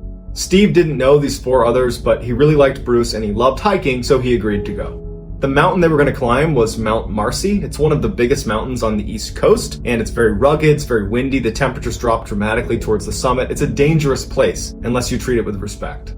On the morning that Steve was leaving for this hike, his mother told him that she had a bad feeling about the hike and that maybe he should just cancel because it didn't seem like a good idea to be hiking such a rugged mountain with people he didn't know. But Steve, who had a lot of experience hiking, said it was totally fine, he was eager to go, and that he would see her in a couple of days. On April 12, 1976, the 6 men are making their way up Mount Marcy, and they get near the summit by about 3:30 p.m. in the afternoon, and even though they could have pressed on and made their way up to the summit, they were all really exhausted from the trip so far, and they decided they would make camp where they were and they would attack the summit the next day, and they were all eager to do that, with the exception of Steve. Steve didn't want to stop. Steve was sitting in Bruce's tent looking at the map of Mount Marcy, and he said to Bruce, "Hey, do you want to go for a quick walk with me? I just want to walk up the path a little ways." And Bruce was like, "No, man, I'm tired. Let's just go tomorrow." And so Steve just continued to stay up looking at this map. He made tea for himself, and at some point, he folded the map up and said, "Hey, Bruce, I'm just going to walk up the path a little ways. I'll be right back." Bruce told Steve this was a bad idea. Don't go up there on your own. The temperatures are dropping. It's getting dark. It's windy. It's just a disaster waiting to happen. Plus, we're all going to be up there first thing in the morning, so there's no reason to go up right now. But Steve was like, I just don't want to sit here. I'm going to just go. So Steve begins to walk out. The other hikers that he didn't know too well are like, "Hey man, just stay here." But again, Steve's not listening, and Steve continues up the trail. When Steve left, he must have thought he was only going to be gone for a few minutes because he threw on a rain jacket, this yellow rain jacket, over a t-shirt and pants because he'd been sitting in a warm tent. He just threw on a jacket and he left his backpack. He just walked out with no supplies and began walking up this trail. At the time Steve was walking down that path, the snow was very hard packed, so it was easy to walk on, and there was a full moon, so there was great visibility. So it was a good night to be doing what Steve was doing, albeit if it had just been for a few minutes. So as Steve is walking away from the camp, even though the other hikers were annoyed with him, they weren't concerned. He had loads of hiking experience in Washington State. He was very eager to do this. And again, it was well lit. The snow was hard packed. They're thinking, okay, he'll be gone for a couple of minutes and then we'll see him again and it'll be just fine. After about an hour, it was dark and the temperatures are now well below freezing and Steve has not come back yet. And he was not dressed for the sub-freezing temperatures. So the hikers walk a little ways down the path and they're yelling out for Steve, but there's no response. They decide that they have to go up the path and look for him because the conditions are going to kill him if he doesn't come back and get in his tent soon. When they go back to their tent to get some of their equipment to go make this trek to go find Steve, one of those 4 hikers that Steve did not know particularly well had brought his dog along for this hike, which apparently he always did. This dog was highly energetic, went everywhere with this guy. He loved hiking. Anytime the dog could go out and go run around, it would do it in a heartbeat. And when this hiker went in his tent to not only get his own gear, but to get his dog and bring his dog with him to go look for Steve, the dog refused to leave the tent. In fact, it cowered in the back of the tent and acted like it was scared of something that was outside of the tent. The dog's owner would tell investigators later that he's never seen his dog act that way. He was acting scared of something to the point where he would stay in the tent and all the hikers would go looking for Steve. The dog would rather be alone in a tent, totally isolated, than leave that tent. That's how scared he was of whatever it was that was out there. So the men go out looking and they can't find Steve, and after a little bit, they end up going back because it's just so dangerous to look for him in the middle of the night. So the group heads back to their tents and they're just praying that he found shelter somewhere on the mountain. The next morning, as soon as the sun came up, the hikers immediately start looking for Steve, yelling for Steve. There's no sign of him. And at some point, half the group leaves and walks the 4 hours down the trail to a vehicle where they could go drive and get authorities while the other 3 continue to look and stay near the camp just in case Steve were to return. Once authorities were notified, they launched one of the largest search and rescue efforts in the history of New York. They spent 2 weeks combing this entire mountain. Helicopters, dog teams, searchers on the ground, they are looking everywhere. There is no sign of Steve, even though he had this bright yellow jacket on. They can't find anything. He's just totally gone. After the official search was terminated after about 2 weeks, Steve's older brother, Bob, who is 26 years old, in amazing shape and very close with his brother Steve, he quits his job and moves to the Mount Marcy area and spent a whole year searching every inch of this mountain.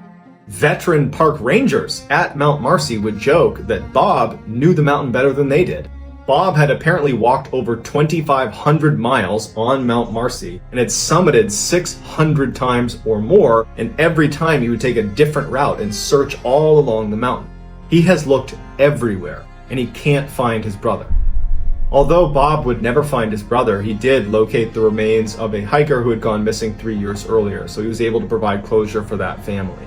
So why did Steve feel the need to walk up this trail in the first place? And then what was the dog so scared of after Steve vanished? Because the dog never acted that way, but suddenly something was so terrifying on the outside of their tents that it abandoned its owner and huddled in the tent in fear.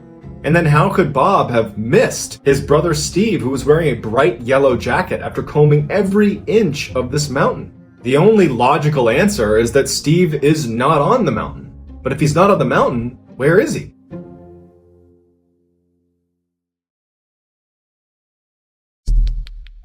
Our next story is called Just Curious.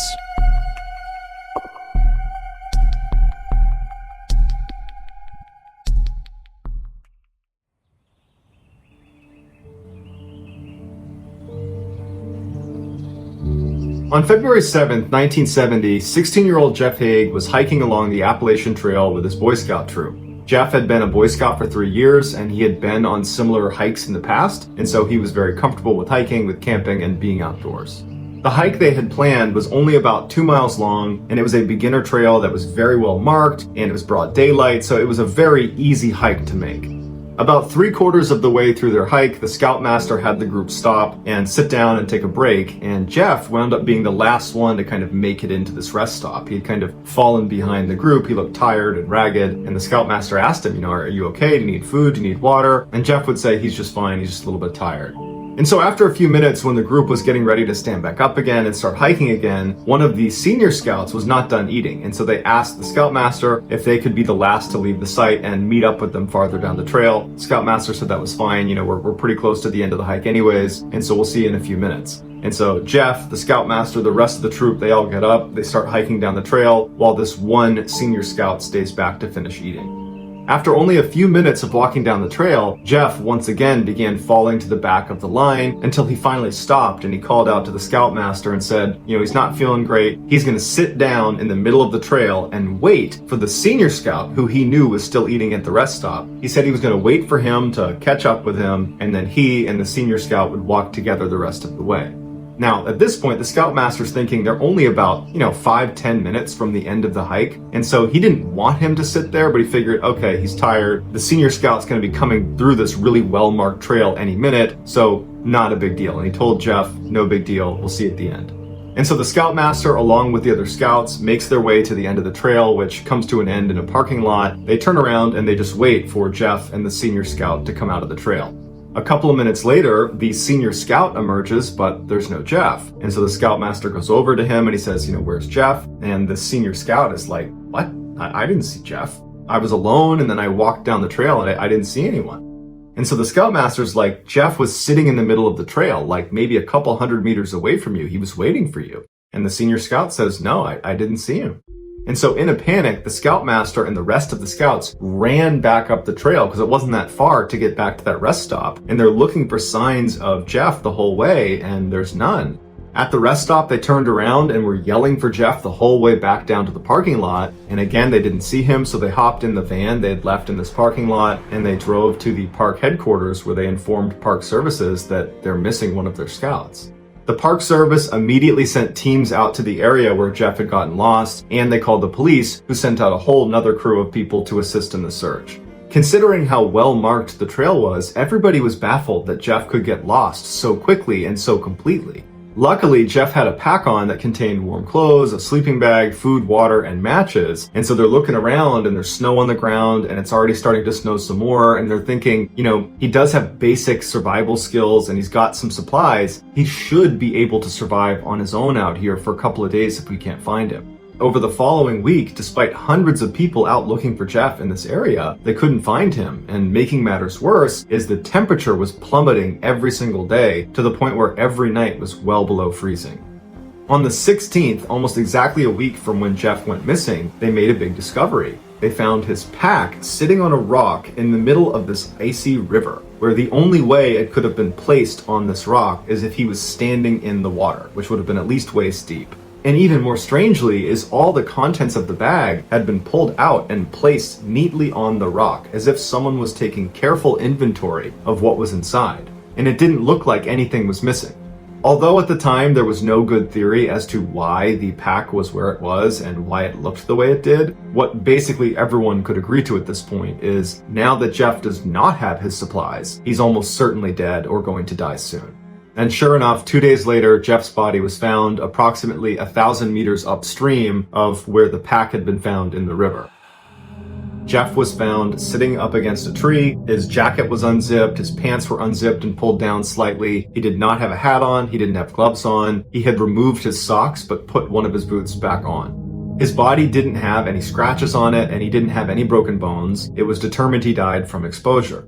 So with Jeff's discovery, there were naturally a lot of questions. The first one being, why did Jeff wade into an icy river and place his pack on a rock and then take everything out and lay it out on this rock, only to then abandon his pack and walk 1,000 meters upstream and sit down at a tree and start taking his clothes off? And even if he had a good reason to leave his pack and go upstream to that tree, he would have known that if he doesn't go back down to get the contents from in that pack, he was going to die. His legs weren't broken, he could walk, but he didn't. He sat at the tree until he died. And regardless of the pack mystery, why did he leave the trail in the first place? The last thing he said to his scoutmaster was he was going to sit on the trail and wait for the senior scout to finish eating and come meet him. He was not indicating that he was going to go anywhere. He was actually saying, I'm going to be right here. So there's nothing about his behavior that indicated he wanted to voluntarily leave the trail. Yet, based on what they saw, it looked like as soon as the scoutmaster turned around and walked down the trail, Jeff must have hopped up and ran off the trail and jumped into the river and taken his pack off and ran up to the tree and taken some clothes off and sat down and slowly died. Now, of course, none of this makes any sense, unless you consider an alternative theory put forth by people involved in the search, and that was Jeff was abducted. In that moment of time when he was sitting on the trail and his scoutmaster had walked away and the senior scout had not finished eating yet, so had not seen Jeff yet, while he's sitting there by himself, somebody was in the tree line watching Jeff, saw this moment of weakness and rushed up and took him. That theory does explain a lot of the strangeness around the scene where Jeff was found, but it requires someone to abduct Jeff for no clear reason. They weren't even interested in Jeff. They brought him down to the tree and then were just kind of curious about him. They didn't physically harm him. They kept him from going anywhere, and that ultimately harmed him, but there were no marks on him. He was not attacked. And then after he passed, or shortly before, they just took his pack and were rifling through it and putting it on the rock and looking at each piece inside the pack, but they didn't take anything. They left it where it was, and then they vanished. But what kind of a person is just hanging out along the Appalachian Trail, randomly abducting people and toying with them as if they're a child toying with an ant?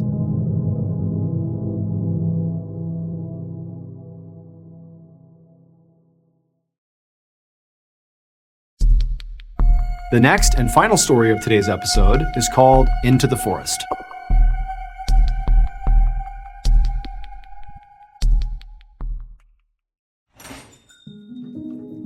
Early on the morning of February 16th, 2020, a 39-year-old woman named Faye stepped out of a convenience store in a small village in China. She was wearing a bright red distinctive coat, and in her hands were a whole bunch of snacks that she had just purchased.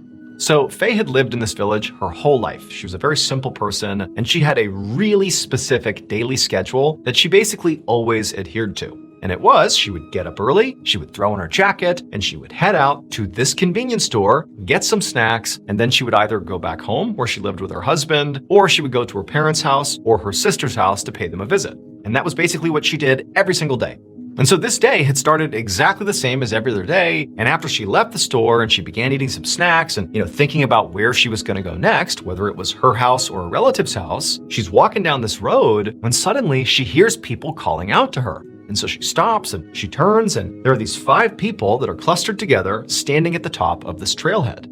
So Faye's village was home to this beautiful hiking trail that started right where these people were standing. The trail went up this mountainside and up into this huge forest where there were all these ponds and waterfalls. I mean, it was strikingly beautiful. And that area, the forest with all the ponds, was called the 18 Ponds of the Dragon King. It was called that because there were literally 18 ponds sort of scattered throughout this forest. And then also the village where Faye lived that was right up against it, well, it meant Dragon King in Chinese.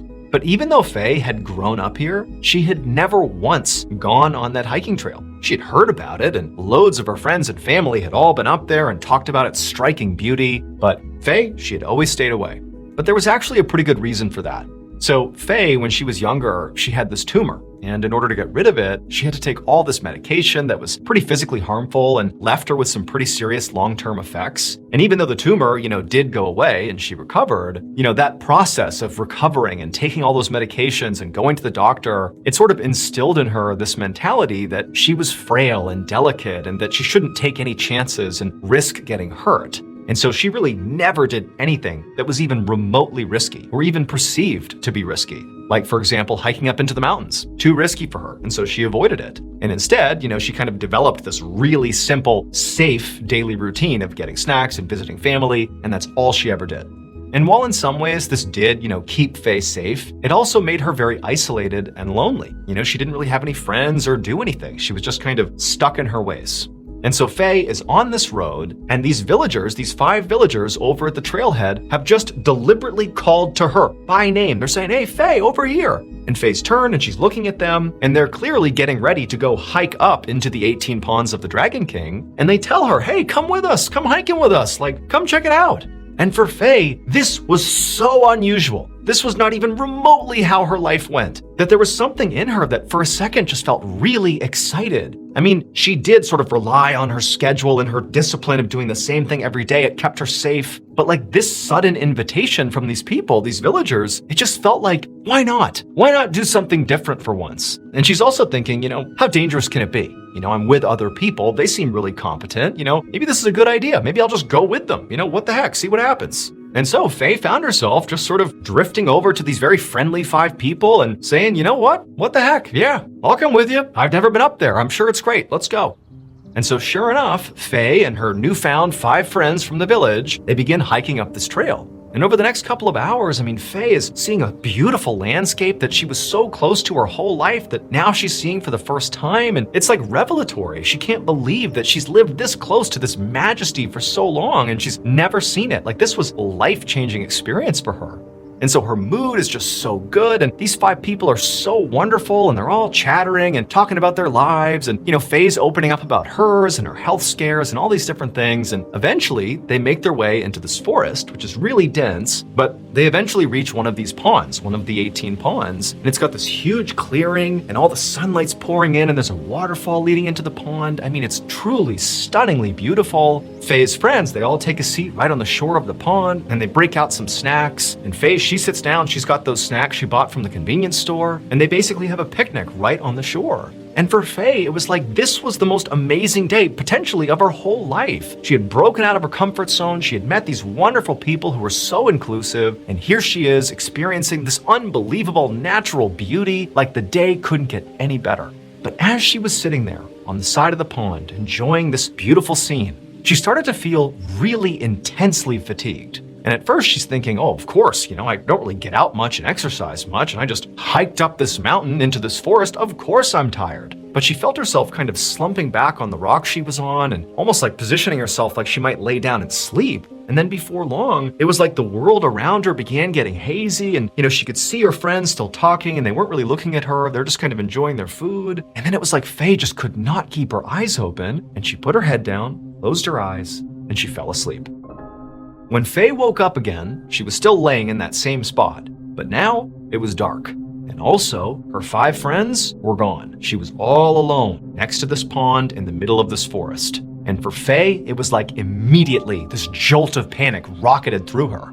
She starts looking around for these, friends of hers. They've got to be here somewhere. They wouldn't just abandon her. They were so nice. How could this possibly be? But she's looking around and all she can see is just darkness. There's some moonlight coming through the clearing over the pond, but when she looked into the tree line, it was just all dark and there's no one. All she can hear is birds and insects, night sounds. And remember, Faye is not somebody who would ever find herself in this position. This is so far out of her comfort zone. Alone at night in this forest, in this austere environment, suddenly it felt very austere. And she's terrified. And at the same time, her mind starts telling her, oh my gosh, this whole thing was a trap. Those 5 people weren't my friends. They brought me up here. They tricked me. They drugged me. Or maybe they've left and they're going to come back and hurt me. And so she's thinking like, oh, I'm in danger. I have to get out of here. And she turns and she looks at the trail that brought them up here. And all she sees is just this dark tree line. And there's this cut path path through the trees that's basically pitch black. And she's thinking, I have to walk through that alone in the middle of the night? She didn't have a light or anything that would help guide her way out of here. But as she's sitting there panicking, she's thinking, I have to go right now, like it's life or death.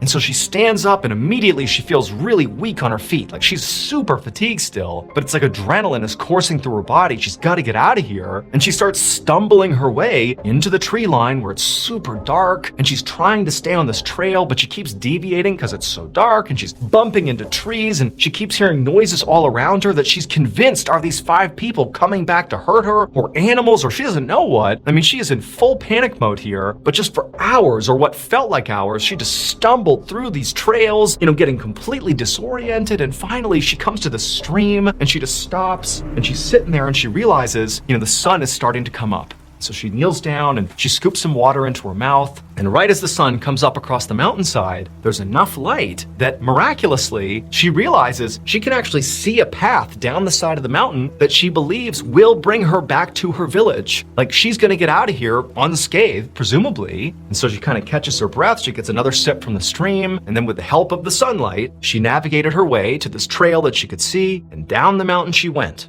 And as she was going down this mountain, she looked down towards her village and she saw clearly there was a big group of people, presumably villagers, out looking for her that were right down on the trail. And Faye, she's waving and calling out to them, and a few of the people in the crowd, they're looking up at her, and maybe from the distance they couldn't really tell who she was or what she was doing, but there was some level of recognition, but she couldn't really tell what the reaction of the crowd was. But she had gotten their attention, and Faye's so excited, and down the hill she goes. Suddenly she feels totally rejuvenated because she's gonna be okay, and she gets closer to this big crowd of people, and she sees now it's friends, it's family, it's definitely her people, but the looks on their faces are not the looks that Faye is expecting. I mean, she did understand that, clearly I've been out here at least for several hours. They must have organized the search party. They've been worried about me, but here I am. Like, they gotta be relieved now, right? Like, they found me.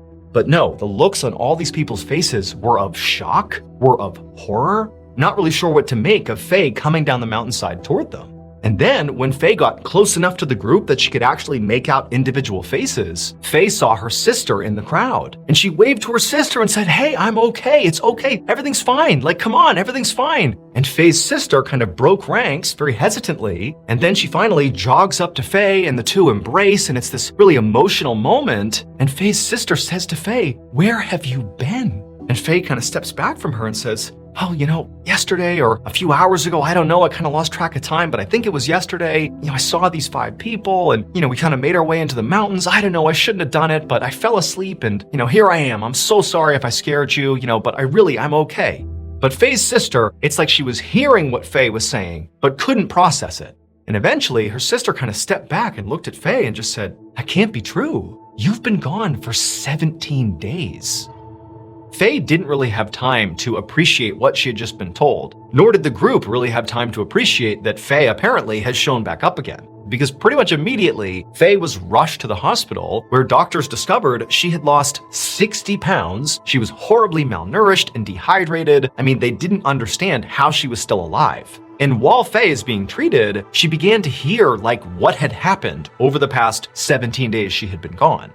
They had security footage that showed when Faye went into the woods because she had on that bright red distinctive coat. They caught her walking into the forest. There she goes. So they knew she was up in the 7.5 mile stretch, which is this, 18 Pawns of the Dragon King. It's a distinctive 7.5 mile plot. They knew she had to be up there. And also because this was around the time of COVID, there were really strict checkpoints of all the other villages in the area. So anybody going in and out of these villages, they'd be documented.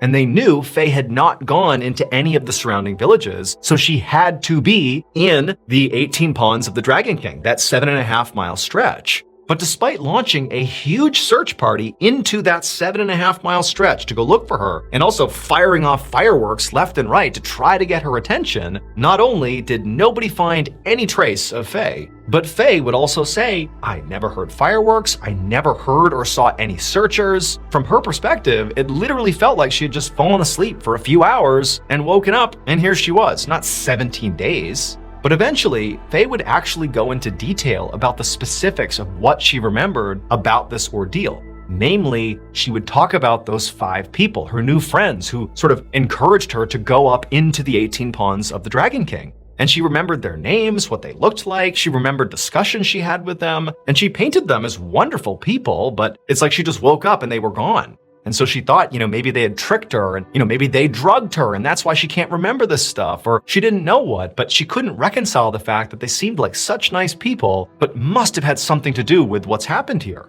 But after Faye said that, her family, they kind of looked at each other like, Faye, those can't be the 5 people you were with. And Faye's like, why? And they're like, because the 5 people you named and described, they've been dead for a long time. Now, Faye was incredulous, but when they reviewed the security footage that showed Faye clearly in her bright red distinctive coat walking up the trail into the 18 pawns, there was nobody else with her. Those 5 people, they're not on camera. So the 18 Pawns of the Dragon King is not just a beautiful hiking destination. It's also believed to be haunted. Locals claim that when they look up at the mountainside that the trail passes through and then up to that forest as well, they can sometimes see these eerie blue lights moving around in the trees that nobody can explain. There's a story that, people that have died, their spirits sort of haunt this area looking for living people to switch places with. In fact, when Faye began coming down the mountainside and she looked and saw that huge crowd of people that she believed was basically, her search party out to look for her, well, in reality, that wasn't the case. One of the locals had looked up and seen what he thought was another one of those lights, not a blue light, but a red light. It was Faye's red jacket. He'd seen this red thing bouncing around off in the distance, and he thought it was, one of these strange lights, a ghost, let's say. And so he had told people in the village, and everybody was really excited, and they ran out to go see what it was, and it sort of was a ghost. It was Faye, who'd been gone for 17 days coming down the mountain, and nobody could believe it. They were so shocked. And so to this day, nobody knows what actually happened to Faye. All we know is we have her on camera disappearing into this trail, into this forest in the mountainside, and then turning back up 17 days later. Keep in mind, before this, the longest anybody had survived out there after getting lost was 12 days, and it was this young man who was really fit who barely survived. Faye was in horrible shape, and she was out there for 17 days, but somehow she showed up alive. Faye still lives in the village today, and her story, at least from her perspective, has never changed.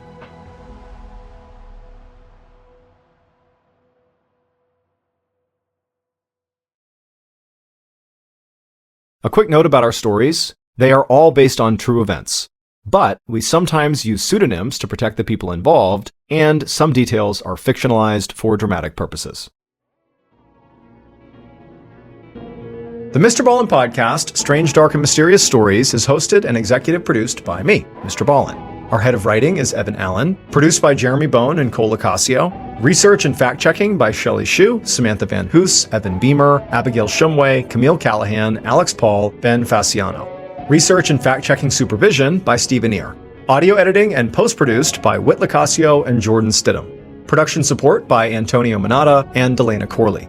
Artwork by Jessica Clogston-Kiner. Theme song, Something Wicked, by Ross Bugden. Thank you for listening to the MrBallen podcast. And just a reminder, every new and exclusive episode we put out on the MrBallen podcast, you can also now watch on the MrBallen YouTube channel that very same day. And trust me, some of these stories you truly have to see to believe.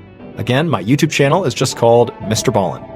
If you want to listen to episodes 1 week early and ad-free, you can subscribe to SiriusXM Podcast Plus on Apple Podcasts or visit SiriusXM.com/Podcast Plus to listen with Spotify or another app of your choice.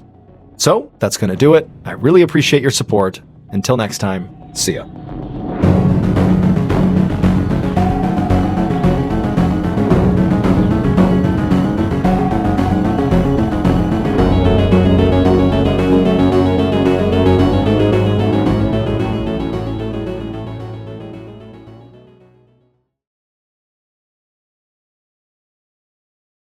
Today, we have 2 stories about people who finally got to attend an event that they'd been working toward for years, but in both cases, actually going to these events would turn out to be the biggest mistakes of their lives. But before we get into today's stories, if you're a fan of the strange, dark, and mysterious delivered in story format, then you've come to the right place because that's all we do and we upload 2, 3, even 4 times every week. So if that's of interest to you, please offer to shovel the snow off the Follow Button's driveway. But be sure to shovel the snow directly into their car.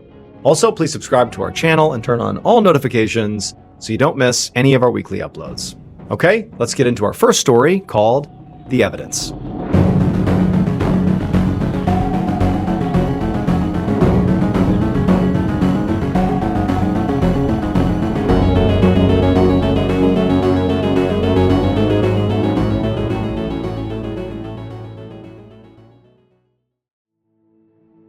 On the morning of November 18, 2019, 54-year-old detective Muzi Mkhize stood in a long line waiting to get into a courthouse in Ikapa, South Africa. So Muzi was an investigator on a very violent robbery case that was finally being tried today, even though the robbery itself had happened almost 6 years earlier. Back in 2014, a group of armed men had stormed into a couple's farmhouse in Ikapa and brutally beat the couple before making off with a bunch of electronics and jewelry and weapons and other valuables. And so Muzi and his team had eventually caught and arrested these criminals.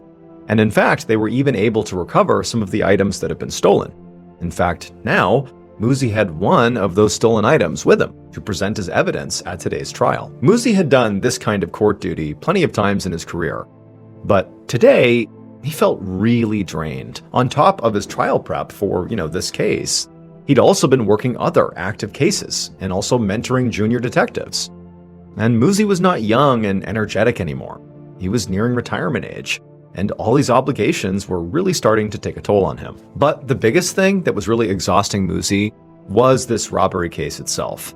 It had been an extremely long process, full of an unusual number of delays and complications. It had actually taken so long to bring this to trial that the evidence Muzi was holding, like literally right now, had actually been returned to the victim couple so they could use it until the trial finally happened. So getting this case to this point had been extremely tiring, but Muzi and his team were determined to see it through no matter what. Because the criminals that did this, they were incredibly violent and genuinely needed to be behind bars to protect the public. They'd severely beaten this couple to the point where they were hospitalized, and it was lucky they hadn't been killed. As Muzi entered the courthouse and passed through the court security checkpoint, he hoped the security guards were appropriately on alert. In his experience, violent offenders, like the ones who were on trial today, often had violent friends, especially in Ikapa, where this kind of crime was unfortunately rampant. It wasn't unheard of for criminals or gang members to barge into court proceedings and retaliate against cops or prosecution. But Muzi was able to get through security. There was no suspicious people or any sort of disruptions of any kind. And so Muzi, once through, made his way into the courtroom. And he saw the space was already full. The defense and the jury and prosecutors and judge were all there, and there were members of the public in the gallery. Muzi went over and sat down at the prosecution table, and he would remain there until it was his turn to go up to the judge and present, which would include, showing this evidence. As Muzi got settled into his seat and, put the evidence down in his lap, he turned and sort of gave a quick wave to the prosecutor, a woman named Adelaide Ferreira-Watt, who was sitting at the table as well. She was going over her trial notes. Muzi had worked with Adelaide before, and they got along really well together. And she was a total pro, at least in Muzi's mind. So he knew that, her being on board meant this case had a really good chance of getting a conviction. Adelaide waved back at Muzi and then quickly got back to her notes.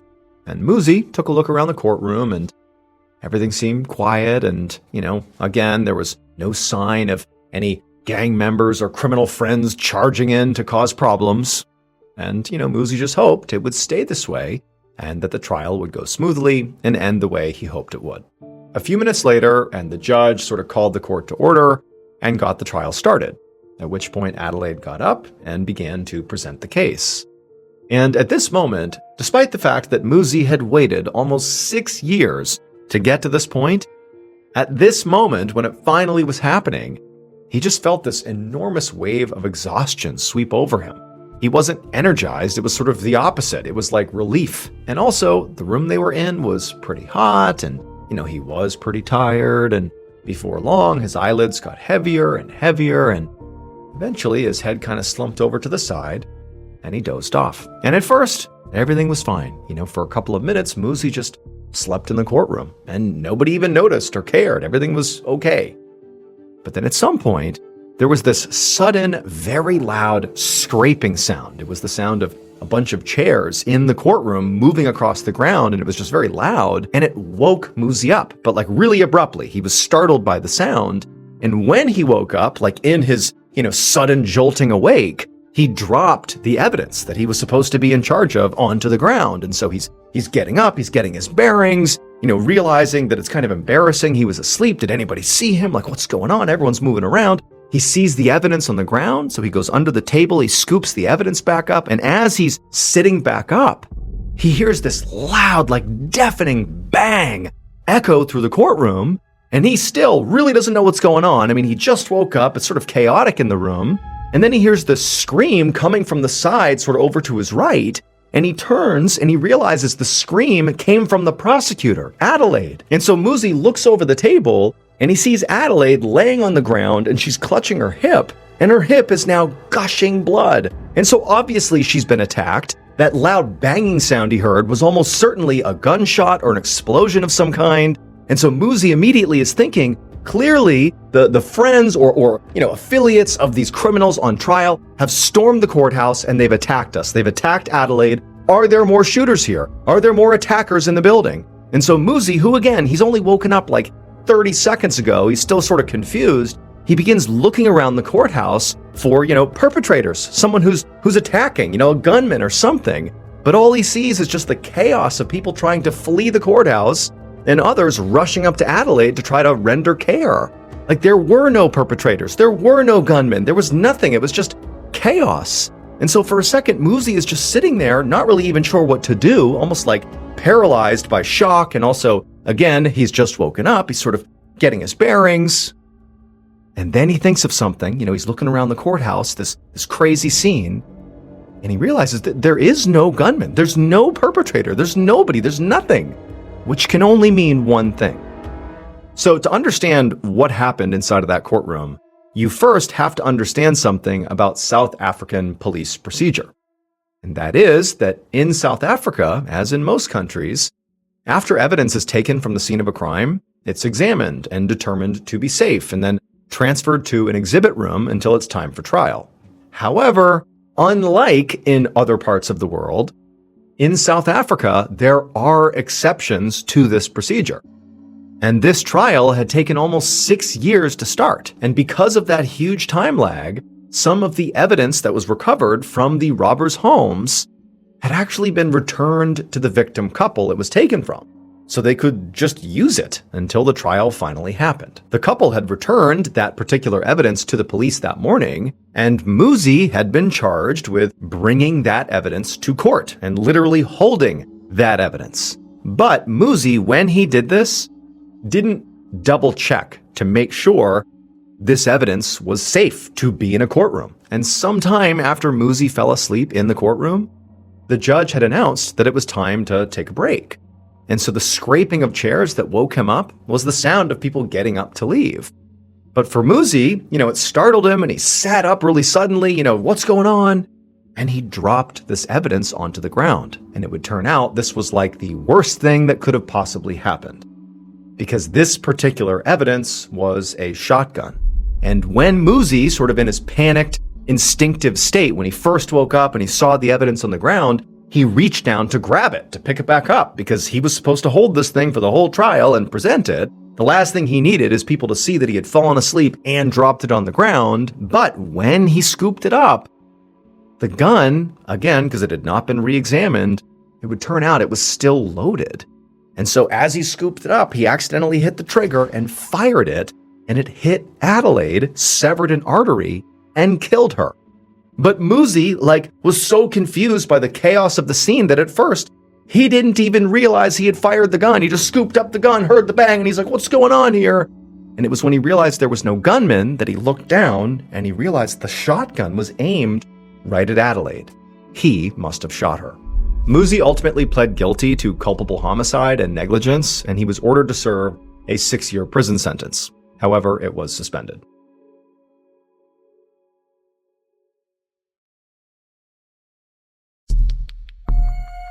Our second and final story is called Legacy.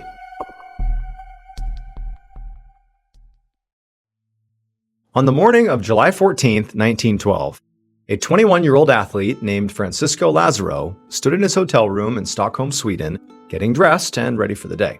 And he was in Sweden to run the marathon in the Olympics. So a marathon is a race that covers exactly 26.2 miles. And for elite runners, it usually takes them between 2 and 3 hours to finish. Lazaro was representing Portugal, and this was actually a really big deal. This was his home country's very first Olympics, which meant Lazaro was one of only a few Portuguese athletes at the Games. And Lazaro believed that out of all of those people, all those other Portuguese athletes, he actually stood the best chance at bringing home an actual medal. So Lazaro had a chance to do something really historic for his country. And realistically, he wasn't even that nervous because he knew he was a truly elite, incredible runner. Even though he was just 21 years old, Lazaro had already won 3 huge marathons in Portugal. So he was already a star back home. But he knew that if he wanted to win on the world stage, he would need to come extremely prepared. So that's exactly what he'd done. He'd trained for months, obviously. He'd also recently gotten a medical exam to confirm that he was very healthy. And he'd even begun thinking about, little ways that he could potentially give himself a boost, like how to fuel, what to put in his body and even what to put on his body. I mean, even the smallest detail, like a shirt that wasn't breathable or eating something that kind of sat heavily in his stomach, could make the difference between winning or losing. Because again, this is like the world's best runners. Any little edge, he was going to take it. So now, Lazaro spent the next hour putting on the very specific clothes that he had selected for this race, and also eating a perfectly balanced light meal containing carbohydrates and protein, basically exactly what he had mapped out to help him in this race. He'd been warned that it was supposed to be very, very hot today on race day. But Lazaro actually saw this as an advantage, because being from Portugal, where it often got much hotter than places like Sweden, Lazaro already knew how to protect himself from the sun and the heat, and how to give himself an edge in this weather. And then before he knew it, Lazaro was ready to go, and he had left his hotel room, and he was on his way to the stadium to actually compete in the Olympics. A few hours later, around 1:45 p.m., Lazaro walked out into the middle of Stockholm's massive stadium where the race was going to start. And as race officials directed him and his 67 other competitors to their places at the starting line, Lazaro was feeling really confident. In fact, so confident that he called out to a nearby reporter that he was going to be the winner, saying, quote, "I win or I die." Now, as Lazaro and the others actually took their spots on the starting line, they were in the direct sunlight, and it was just unbelievably hot. I mean, in the shade, it was already 90 degrees, so it was like a sweltering day. But as Lazaro looked up and down the line of the other competitors, he saw everybody else look flushed, and they were sweating profusely. They looked not ready to go run 26.2 miles in this heat. They looked overwhelmed. But Lazaro, he was not overwhelmed. He was prepared. In fact, Lazaro wasn't even sweating. As Lazaro stood there waiting for this race to start, he could hear the roar of the thousands of people in the stands. And for a moment, he just stood there taking it all in and just, appreciating how special this moment really was. The marathon was a major event in these Olympics. The stadium was completely sold out, and even the king and queen of Stockholm were supposed to be somewhere in the crowd watching this. And as Lazaro stood there having this moment, sort of taking it all in, he also had this certainty that when this race was finished, all those people in the stadium and around the world, even royalty, would know his name. Just then, he heard the announcer tell the runners to take their marks. Lazaro felt a surge of adrenaline rush through him. A big hush fell over the crowd, and Lazaro and the rest of the racers stopped moving and just tensed, waiting for the signal. A couple of seconds went by, and then, bang, the starting gun went off, and Lazaro and everybody else lunged forward. And there was a bit of jostling as all the competitors surged off the line, and Lazaro was pushed back towards the middle of the pack. And right off the bat, Lazaro was a little surprised by how quick the overall pace was. But Lazaro still wasn't worried. He'd studied this course extensively, and he knew that he'd have a chance to get out in front of his competitors pretty soon. This marathon route was very flat.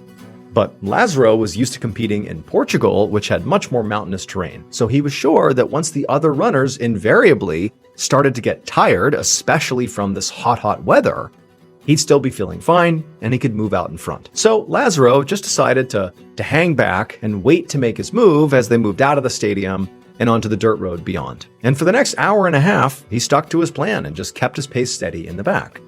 He knew, at some point, people would begin falling off as the heat wore down on them and they got tired, and he'd be able to make his way up, so he wasn't rushing, he was just waiting, biding his time, staying confident.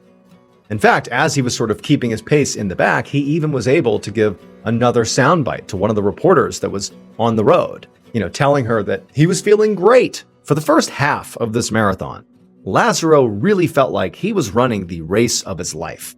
It was like everything in his training and in his background had prepared him to excel here on the world stage. He was consistently moving past runners, some of whom were really struggling in the heat because they clearly weren't used to it. Some had actually stopped running altogether and just put their hands on their knees, while others just sat on the ground, unable to get up. So basically everything was playing out exactly the way Lazaro expected it to. He was making his move slowly but surely towards the front of the pack. However, as great as this race was going for Lazaro, something changed at around the 19-mile mark. He just felt really off. His legs got a really heavy, just like lead feeling, and a few minutes later, his vision started to get blurry. Lazaro kept on running and, told himself he was fine, and that this was just, late race fatigue kicking in. And for what it's worth, it is pretty common for marathon runners to say that at about the 19 to 20 mile mark, that's sort of the real halfway of the race, not the 13-mile mark. The 20-mile mark is where your body really starts to struggle. That last 6 miles is notoriously brutal. And so he's basically saying that that's normal. This happens when you hit about 20 miles. And so as Lazaro worked as hard as he could to put one foot in front of the other and just to keep on going, he began telling himself that, this was worth it. At the end of this, there was a stadium packed with people who would be screaming his name, and he was still making such great progress. He could still win this race. But then, just a little bit later, his legs went from feeling heavy to just completely giving out. And he slammed to the ground, and then his whole body began to convulse.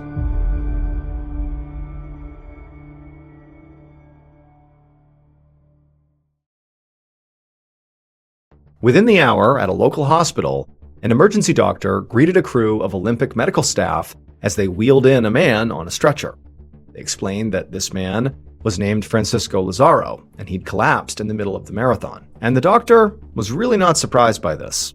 He knew the Olympic paramedics had been swamped all day, helping other marathon runners who'd gotten sick from this really oppressive heat. However, as soon as this doctor began specifically examining Lazaro, he knew that this case was different and was much, much more serious. His other patients that day had all relatively mild symptoms like sweating and general fatigue and dizziness, which had easily been cured by providing water and cooling them off. But Lazaro, he was twitching and convulsing, and he was shouting deliriously that he'd won the race. So the doctor rushed him into an exam room and took his temperature. And when he saw it was 106.7 degrees Fahrenheit, he knew this situation was critical. A temperature that high was often fatal, and Lazaro's organs were likely already shutting down. And so the doctor yelled for nurses and other medical staff to bring in some water and some ice, but Lazaro, he did not respond to the hospital's treatments. And as the hours passed by, Lazaro actually got worse. The doctor and his team, they worked through the night treating Lazaro and trying to stabilize him. But the next morning, Lazaro died. After Lazaro's death, that doctor just could not shake the idea that something just felt off about Lazaro's death. Heat stroke can definitely be deadly, and Lazaro had seemed to have a very bad case of heat stroke, but lots of runners had gotten heat stroke during this marathon, and all of them had wound up being fine. So the doctor ultimately decided to run some tests on Lazaro to see if maybe there was something else that had been going on, like maybe there was some underlying illness or other factor that was to blame for his death. And when the doctor finally did get those tests back, the results made Lazaro famous. So remember, Lazaro had put a lot of thought into how to prepare for this big race.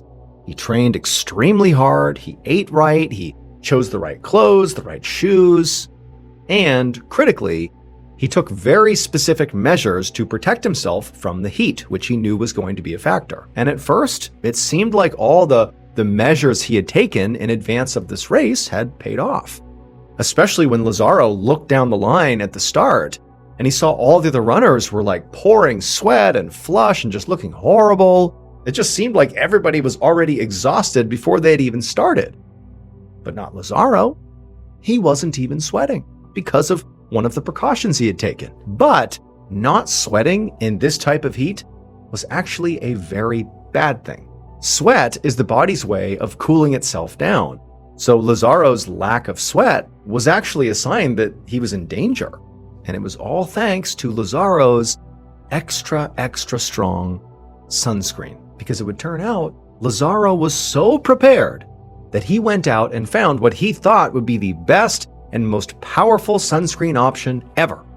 It was a substance called suet, which is a type of animal fat that's typically used in cooking or making candles and soap. It's also sometimes used for skincare, since it has a lot of nutrients and is generally good for the skin. And Lazaro believed that because suet is very thick, it would act as a barrier against the intensity of the sun. So he slathered a bunch of suet all over his body just before the big race. What he didn't anticipate was that this suet that was now all over him would work too well. It was so thick that it clogged the pores in his skin and prevented anything from passing through, even sweat. And without a way to cool itself down, Lazaro's body essentially turned into a furnace, which cooked him from the inside out. The weekend after Lazaro's death, the Olympics held a memorial service for him, and over 20,000 people attended to pay tribute to him. And it's probably not quite the type of fame he had hoped for, but Lazaro's name is still frequently referenced today in Portugal. The Portuguese refer to someone who looks sick and bedraggled as looking like Lazaro.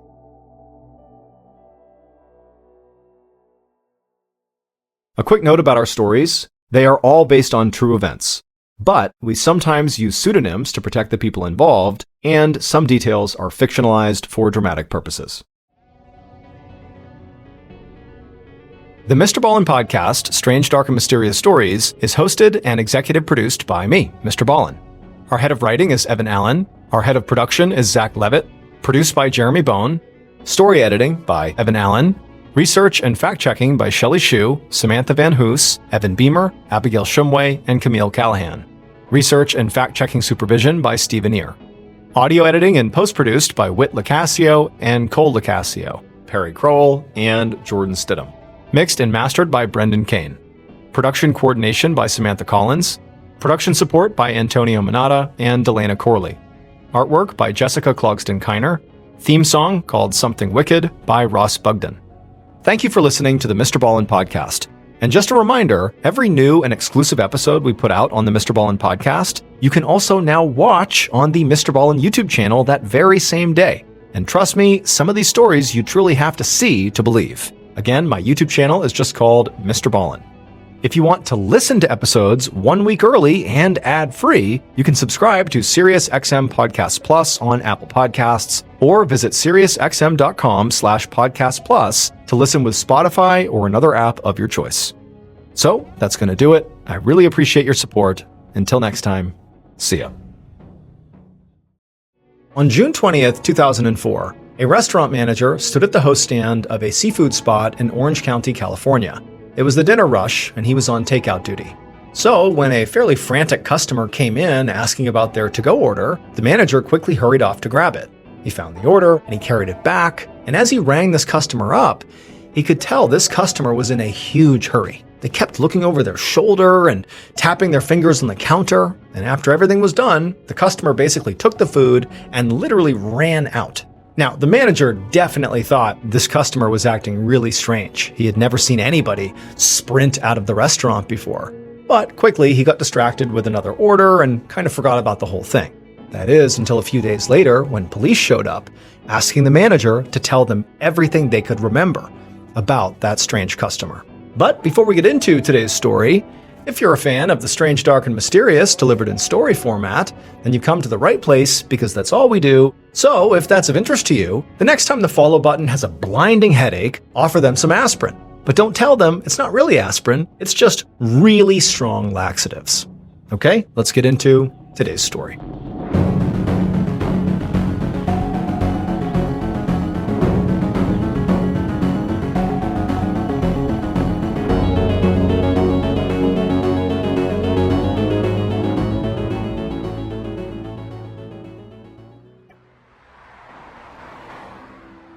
On Monday, June 21st, 2004, 72-year-old Jane Thompson drove her car down a road through the city of Laguna Niguel, California.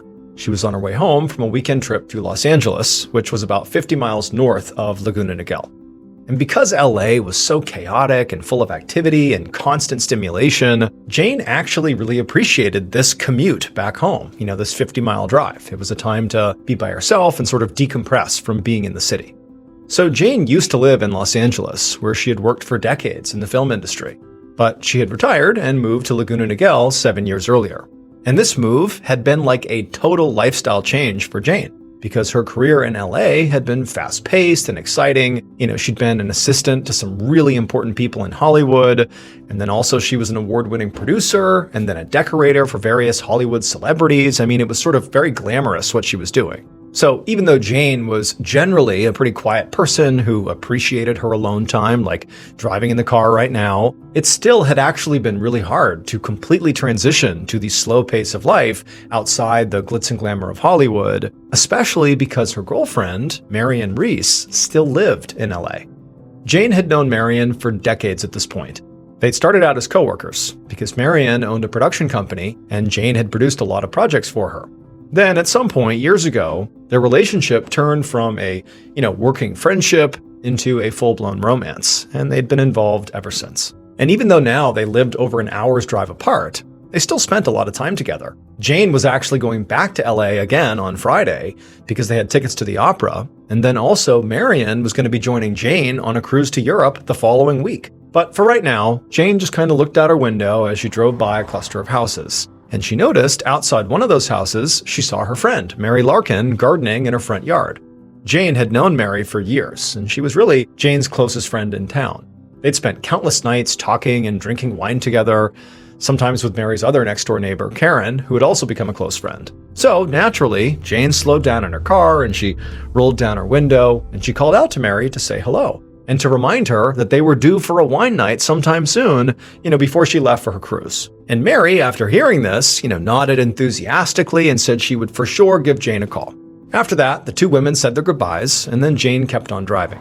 And a few minutes later, Jane saw her condo complex's entrance up ahead, and so she threw on her blinker and turned in. And pretty soon, she was surrounded by mostly identical units with orange-tiled roofs that were all packed really close together.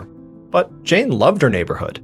It was on this quiet hillside and less than 4 miles from the ocean, and she just felt completely comfortable there. It was the kind of place where people left their doors unlocked, and everybody seemed so warm and welcoming. And this meant a lot to Jane, because she didn't have any kids or living relatives. She was kind of on her own. So it was nice to feel like her neighbors were all looking out for her. As Jane pulled her car into the garage and got out, she looked across the street and saw her teenage neighbor, Sam Nelson, playing basketball in his driveway. Jane tried to get his attention and waved to him just to say hi, but when he looked over and saw her doing that, he kind of put his head down and quickly rushed inside his home. And Jane, she understood why. Clearly, he was embarrassed. So Sam was kind of a troubled kid. He had actually broken into Jane's house just this past Friday while she was out, and he took some of her jewelry. But he wasn't as clever as he thought he was, and Jane had quickly figured out it was him. So before leaving for her recent LA trip, she'd confronted him about it and told him to never do it again. And he was obviously mortified. But she had also told Sam that, she was not going to call the police here. After all, Sam was 15 years old, and he had just made a really dumb mistake. And in Jane's mind, Sam was a part of her beloved community, and so even though he had done something bad to her, she still wanted to look out for him. Plus, really, he hadn't taken anything that was particularly valuable or anything she really cared about, so she felt like she was just giving him a second chance, and this was no big deal. Now, Sam was obviously very appreciative at the time after realizing he was, not going to get in any real trouble here. But it was also clear now that he really didn't want anything to do with Jane. I mean, he was just embarrassed at the sight of her waving to him. But, for Jane, she figured maybe that was just as well. And so, after seeing Sam disappear into his house, Jane just shrugged, turned around, and headed inside her own house. Jane spent the next few days doing things around town, volunteering at the library and taking walks with her weekly walking group. And before she knew it, it was almost time to head back to LA. On Thursday evening, June 24th, so the night before she was set to go to LA, Jane stood in her kitchen making some pasta and thinking about what outfit she was going to wear for the opera in LA the next night. And then after she cooked and ate her dinner, she laid on the couch to watch some TV. Now, she had planned to only watch a little bit and then get some packing done, but pretty quickly she felt her eyelids get heavy, and soon she was fast asleep.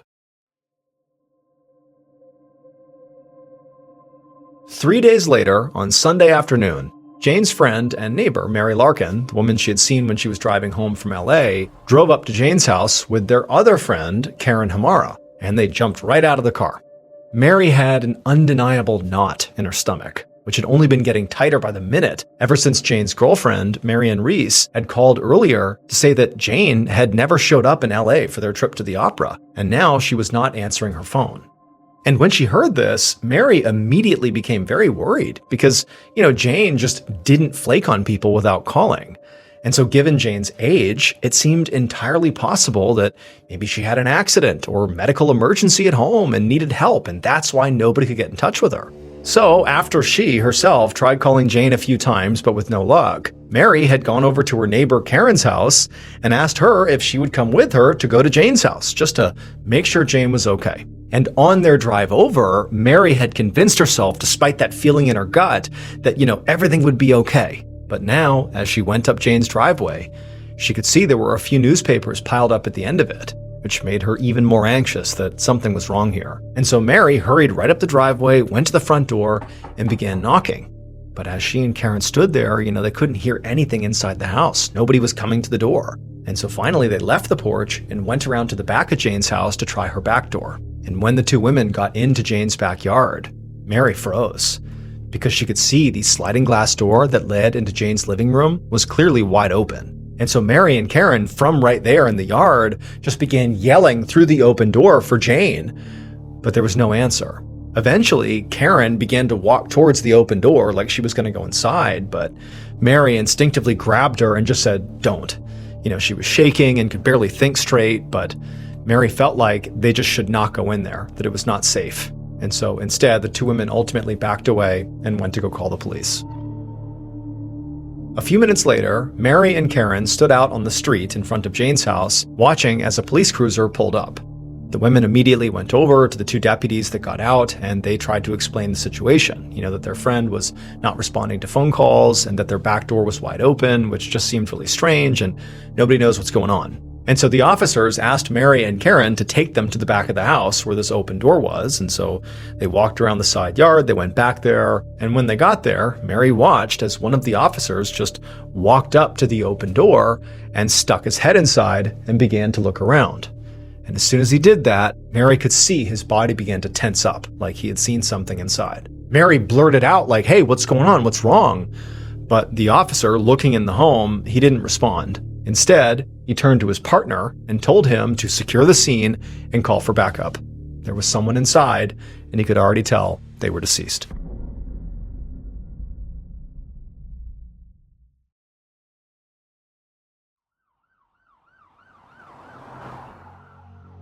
Just about an hour later, at around 6 p.m. on June 27, 2004, Detective Daniel Salcedo stopped his cruiser in front of a condo in Laguna Niguel, California. Dispatch hadn't told him much, just that an older woman had been found dead in her condo. When Salcedo got out of his car, he could see that there was police tape all over the condo's front door and the driveway. And just inside the perimeter, there was an officer speaking to two women who were crying and seemed very visibly upset. Dozens of other officers and crime scene technicians were also scattered around the area collecting evidence. And one deputy saw Salcedo and hurried over to give him an update. So the deceased woman had been identified as the owner of the condo, 72-year-old Jane Thompson. And at first glance, it very much appeared like she had been attacked. She had been murdered. Her two friends, the two women who were very upset talking to police, had called the police for a wellness check, and the officers who responded had found Jane lying in the living room. They'd been able to get through her sliding back door because the door was already open. Salcedo glanced back over at the two women in the driveway who were still talking to the police, and Salcedo told the deputy to make sure they stuck around because after he took a look inside, he wanted to speak to them as well. As the deputy hurried off to do what he was told, Salcedo walked around to the back of the house. And when he got there, he saw that not only was the sliding door open, but there really weren't any signs of forced entry around it, which could mean that it had been left unlocked, or that maybe Jane knew her attacker and let them in. And so Salcedo stepped inside the condo. And right away, he saw there were all these technicians all over the place working hard to gather evidence and process the scene. And also what he saw was blood spatter all over the walls and all over the furniture. And then when he looked down at the floor, he saw Jane's body. She was lying face down between her couch and coffee table with a large pool of blood around her head. Salcedo crouched down next to her to get a better look, and he saw her wounds were just brutal. Her head had been so badly pulverized that Salcedo could not only see her skull, the actual bone, but he could actually see the breaks in her skull. Her skull was shattered. Now, Salcedo would have to wait for the autopsy to be sure, but to Salcedo, it was very clear that somebody must have beaten this woman with some kind of heavy object over and over and over again. A couple of minutes later, Salcedo stood back up. Based on the extent of Jane's wounds, it seemed pretty obvious to him that this was a frenzied, rage-filled attack, and that it likely had happened really quickly, or maybe, the attack happened in such a way that Jane was completely caught off guard. Because aside from the awful trauma to Jane's head, Jane didn't appear to have really any other wounds, so it didn't seem like she tried to fight back or defend herself. And aside from the blood spatter, the room around her didn't show any signs of a struggle. It's like she just got destroyed right here and blood went everywhere. Salcedo left Jane's body and searched the rest of her condo. He went in her bedroom, searched her closets, went in the office, went in her kitchen, but there were no signs of anybody ransacking the condo. There was no obvious theft that had taken place, at least at first glance. There were expensive electronics that were still out and not claimed. So to Salcedo, at least right now, he was pretty sure this was not a robbery gone wrong. As he wrapped up his initial walkthrough of the condo, an officer called Salcedo back into the kitchen. And when Salcedo went over, he saw the officer was standing by the landline's answering machine. The officer told Salcedo there were a bunch of new messages on there, and they started the morning of Friday, June 25th. Now, Salcedo was very excited to hear that, because that gave them something of a timeline to work off of. Because if Jane had stopped answering her phone by, Friday morning, then that means she could have died maybe overnight on that Thursday the 24th, or maybe even in the morning before that first message came through on the 25th. At least that would be the latest she could have died based on the message. So Salcedo told the officer to be sure to log the tape into evidence. Then Salcedo went back to the living room where Jane's body was and all the texts were, and he just stood there with his arms crossed, thinking about, what's he going to do next? Considering the attack had all the signs of being highly emotional, Salcedo felt confident that Jane's killer was someone who knew her and was deeply angry with her. So the first people he wanted to speak to were those that Jane was closest to, like family, friends, or maybe even romantic partners. Jane appeared to live alone, so he hoped other people in the neighborhood, or maybe those two women who called the police, could tell him more about Jane's personal life, her relationships, and give him a place to start. So Salcedo grabbed a few officers, and they headed outside to begin asking some questions. When he got outside, Salcedo could see there was now an audience of people, a crowd of, who Salcedo assumed were residents of this complex that were gathered at the edge of the police perimeter. And Salcedo understood why. Brutal homicides like this one rarely happened in this area, if ever. There was probably going to be a lot of panic and rumors in this community because of it. And based on the literal layout of this complex, the fact that all these condos are basically on top of each other, he knew that, those rumors would likely spread really quickly. But also, the fact these condos were tightly packed together gave Salcedo an advantage. Very likely because people are living on top of each other, somebody might have heard or seen something that could help break this case wide open. Just then, another police cruiser pulled up in front of the house, and a detective named Brian Sutton stepped out of the car. And when Salcedo saw who it was, he immediately felt relieved. Salcedo worked extremely well with Detective Sutton, And interviews were sort of like their specialty. As a duo, they had an instinct for asking the right questions that got people talking.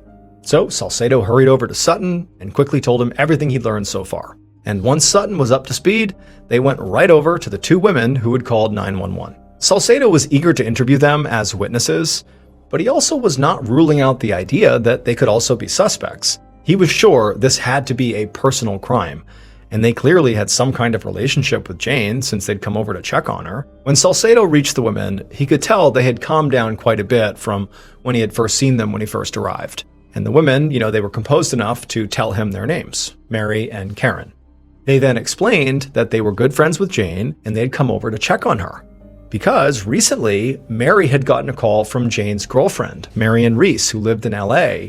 And Marion had been worried because Jane had not shown up in LA for plans they had. And so she was trying to find out where she was. Was she okay? And so Mary and Karen had gone to see if she was okay. This made Salcedo immediately perk up, and he asked Mary for Marion's information. As he jotted down Marion's phone number, Sutton asked the two women where they were on the night of the 24th or early morning of the 25th. So that was 2 nights ago and then also yesterday morning. And both of them said they had alibis. Now, the detectives would have to confirm their alibis because anybody can make up an alibi. But for right now, Salcedo was comfortable ruling Mary and Karen out as suspects. They both seemed genuinely stunned by Jane's murder. And while it did seem like they were good friends with Jane, he wasn't sure they had the kind of intense closeness that might have led to such a vicious attack. So he told the two women they could go home. And then Salcedo nodded to Sutton, and the two of them left the women and headed towards the crowd of neighbors to ask some more questions.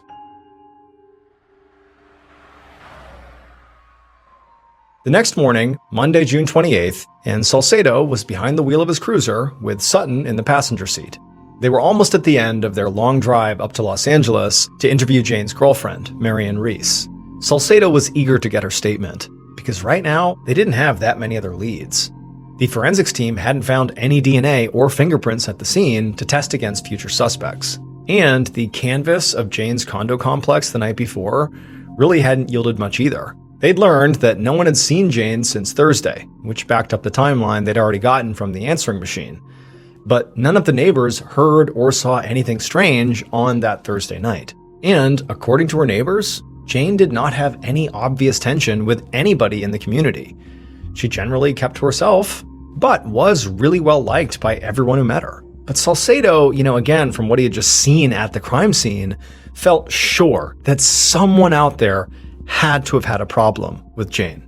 He'd seen the autopsy that morning, and it confirmed that Jane, unsurprisingly, had died from the wounds to her head. But it also told him something else. She'd been hit more than a dozen times. It was complete overkill. And to Salcedo, it meant the killer had to have been driven by some kind of intense emotion, like rage or maybe greed, which was why they were now making this drive out to LA to speak with Marion, who Salcedo felt, based on her relationship to Jane, she was the strongest suspect they had, because romance can make you do crazy things. Also, Salcedo had done some digging into Jane's finances the night before, and he found out she had a life insurance policy worth $100,000. And Marion Reese was the sole beneficiary, which meant Marion definitely had something to gain financially at least from Jane's death. So as they pulled up to Marion's house, Salcedo was thinking, maybe we found our killer. A few minutes later, the detective sat on a couch in Marion Reese's living room. The home was on the small side, even by LA standards, but it was very tastefully decorated. Marion sat down across from them in an armchair, and when they looked at her, they could see her eyes were very red and puffy, like she'd been crying. She also had a glass of water in her hand that she kept lifting up like she was going to take a sip, but then she would just place it back down again without taking a sip. It was like she didn't know what she was doing. Marion had clearly already heard about Jane's death, and to Salcedo, she really was showing every sign of genuinely being in shock. So he wanted to be very careful with his line of questions and make sure, he didn't overwhelm her. If she just shut down, he might not get the information that he really needed. So, after a minute, Salcedo began by just asking Marion how she knew Jane. And Marion, she took a deep breath, and then with a very shaky voice, she explained that they had known each other for almost 50 years. They used to work together. Jane had done a lot of producing for Marion's production company. As Marion went on to describe more about how they met each other and how it kind of transitioned from working together to, romance, Salcedo could sense that Marion was kind of calming down. And she was calming down to the point where he felt like now he could introduce the tough stuff. So he turned and he nodded to Sutton. And at that point, Sutton asked Marion if she knew that Jane had named her, Marion, as the sole beneficiary on her life insurance policy. And Marion immediately gasped, and she said she had no idea Jane had done that. But she also said it did sort of make sense. She said that Jane really didn't have any family, and in some ways, Marion was her family, or at least was her closest relationship. Now, Salcedo felt like Marion's reaction to this was very earnest, but he couldn't be sure. So he pressed her some more, and he asked her where she was last Thursday night when presumably, Jane was killed. But Marion just said she was with friends all night in LA, and she gave Salcedo all the phone numbers of these friends so he and his partner could confirm it. They talked for a while longer as Marion went over the details of how Jane missed their opera date on Friday and then stopped returning her calls, and it all lined up with what Jane's friend, Mary, had told them. So eventually, Salcedo and Sutton stood up to leave.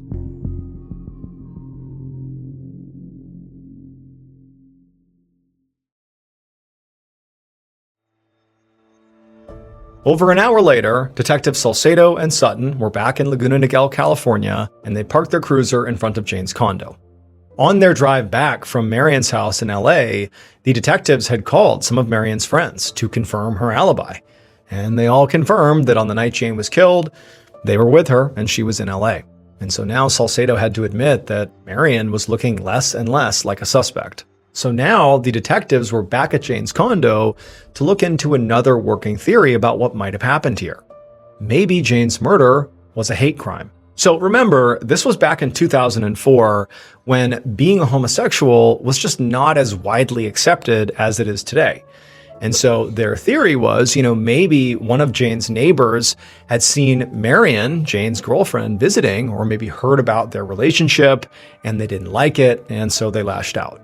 And then also strengthening the idea that, one of the neighbors could have done this was the fact that it was sort of common knowledge in this neighborhood that most people left their doors unlocked. And so it sort of strengthened the idea that maybe a neighbor did this, maybe because of their hate towards Jane and her way of life.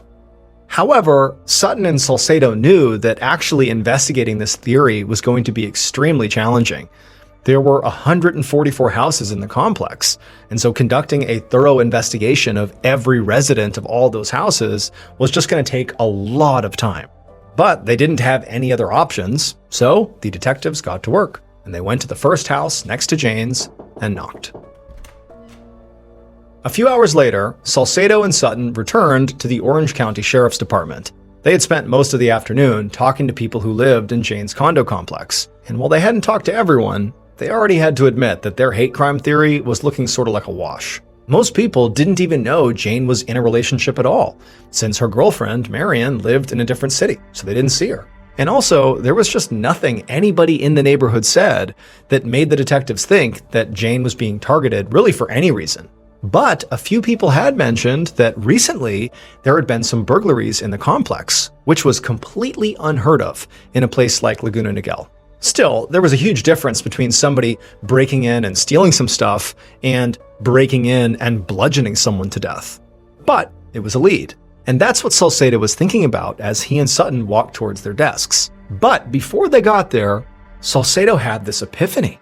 And he just stopped in his tracks and he turned to Sutton and said, "Turn around. We have to go back to the evidence room. I think everything we need to solve this case might be in the building with them right now."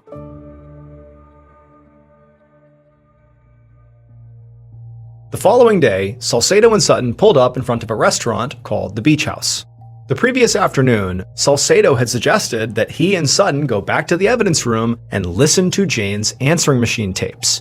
Now, to be clear, they had already listened to the tapes before, but none of the messages had seemed particularly important. But now, based on what they'd learned over the course of their investigation, they realized that those messages actually told them a lot. And so Salcedo and Sutton had spent hours re-listening to the tapes and gathering even more evidence to confirm what was on it. And even though they were pretty sure all this evidence they were getting told them who killed Jane, they still needed one more piece to fall into place. Now they had a book of photos with them, and they knew for a fact that one of these photographs was of their killer, and they just needed somebody in this restaurant to verify it. So as soon as they got inside, they found the manager and explained why they were there, and then they asked him, hey, would you mind looking at these photos to see if you recognize anyone? The manager looked a bit alarmed, but he ultimately agreed and said he would. So they went into the back room, they opened up their book of photos, and the manager looked, and pretty much immediately he pointed to one picture. And when Salcedo saw the person the manager was pointing to, he knew they'd cracked the case. Based on forensic evidence and also a confession, here is what investigators believe happened to Jane Thompson in the early morning hours of June 25th, 2004.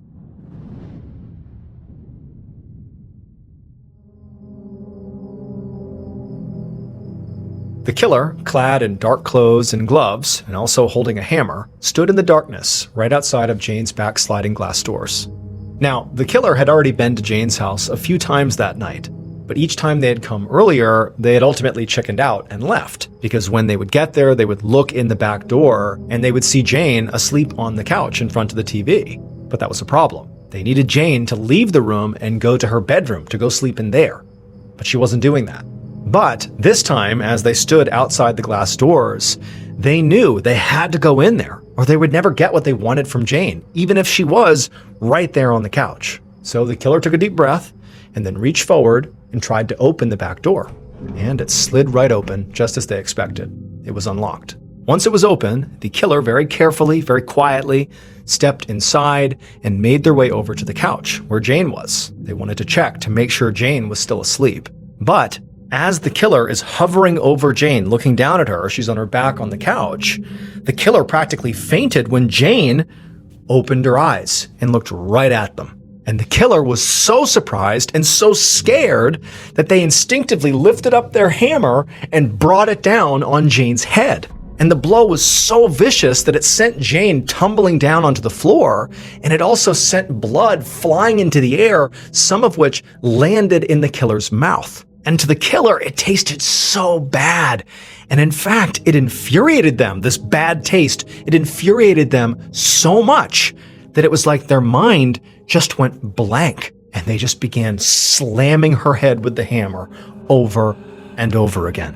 And when the killer finally stopped and kind of calmed down for a second, they just stared at Jane's destroyed body in total shock. Then they backed away and realized the hammer, the murder weapon, was dripping blood everywhere. So they grabbed the head of the hammer with their gloved hand to kind of stop it from dripping, and then ran right back out the sliding door. The killer hurried across the street outside, tossing the hammer into the trash as they went.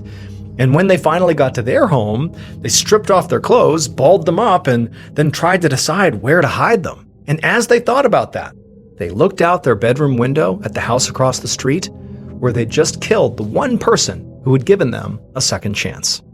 It would turn out Jane was murdered by a child, her 15-year-old neighbor, Sam Nelson. Sam had actually broken into Jane's house more than once. He'd broken in repeatedly and stolen a lot of things from her, including her credit cards. That was what the phone messages had been about. Jane's credit card company had called her back after she had reported a series of fraudulent charges. And one of those charges was at that restaurant that the investigators visited with the photo lineup. And the manager, when he looked at the photos, recognized Sam, because Sam had been in there recently. The reason Sam was stealing from Jane and also from other people in the neighborhood was ultimately just because he was trying to keep up with his appearance. He used these stolen credit cards and money to buy food and items that would, in his mind, impress his wealthy classmates. On the night of Jane's murder, Sam did not go in there with the intention of killing her. He went in there with the intention of robbing her. But for whatever reason, when, she opened her eyes and saw him, he sort of panicked, hit her once with a hammer, the blood went in his mouth, his mind went blank, and then suddenly he's beating her to death. Sam was arrested and eventually sentenced to 25 years to life in prison for Jane's murder and also for multiple counts of burglary. His earliest eligible release date is in 2027.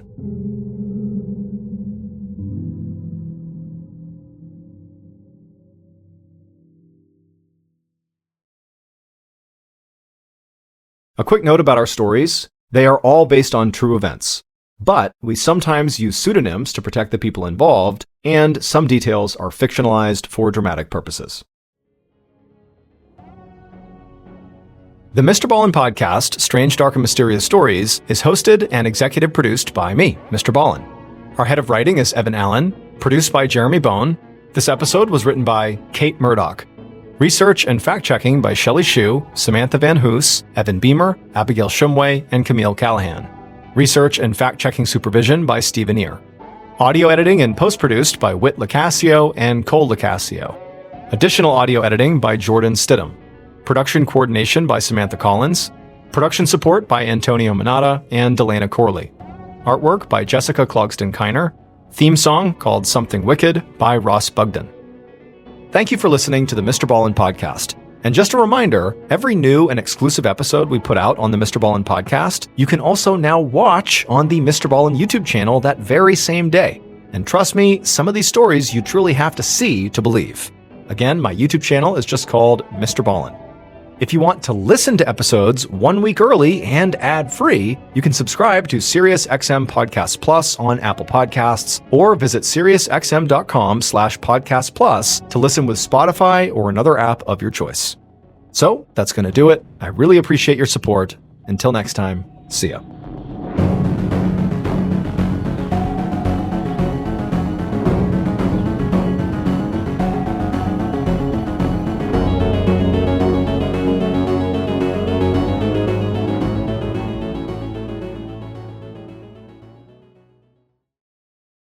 Fame, fortune, adventure, all those things that we want, they all sort of come with a price. And today's 3 stories demonstrate that. The audio from all 3 of these stories has been pulled from our main YouTube channel and has been remastered for today's episode. The links to the original YouTube videos are in the description. The first story you'll hear is called Surge, and it's about a couple's dream vacation that quickly turns into a nightmare. The second story you'll hear is called Stowaway, and it's about a runaway who wants nothing more than just to go see the world. And the third and final story you'll hear is called The Path Less Traveled, and it's about a group of men who are very, very greedy, and their greed has devastating consequences. But before we get into today's stories, if you're a fan of the strange, dark, and mysterious delivered in story format, then you've come to the right podcast, because that's all we do, and we upload 4 times a week, Monday, Wednesday, Thursday, and Fridays. So, if that's of interest to you, please offer to make the like button their favorite dish, fettuccine Alfredo. But replace the Alfredo sauce with poisonous sea urchins. Okay, let's get into our first story called Surge.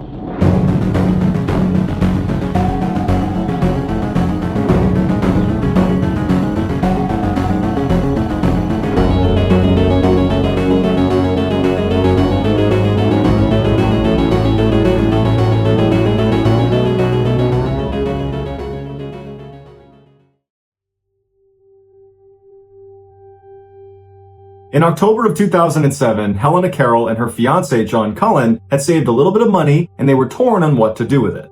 They knew they should put it aside and put it towards a down payment on a new house, but they also really wanted to go on vacation, and lately life had been very stressful for both of them, and so ultimately they decided, let's just blow it all on an amazing vacation.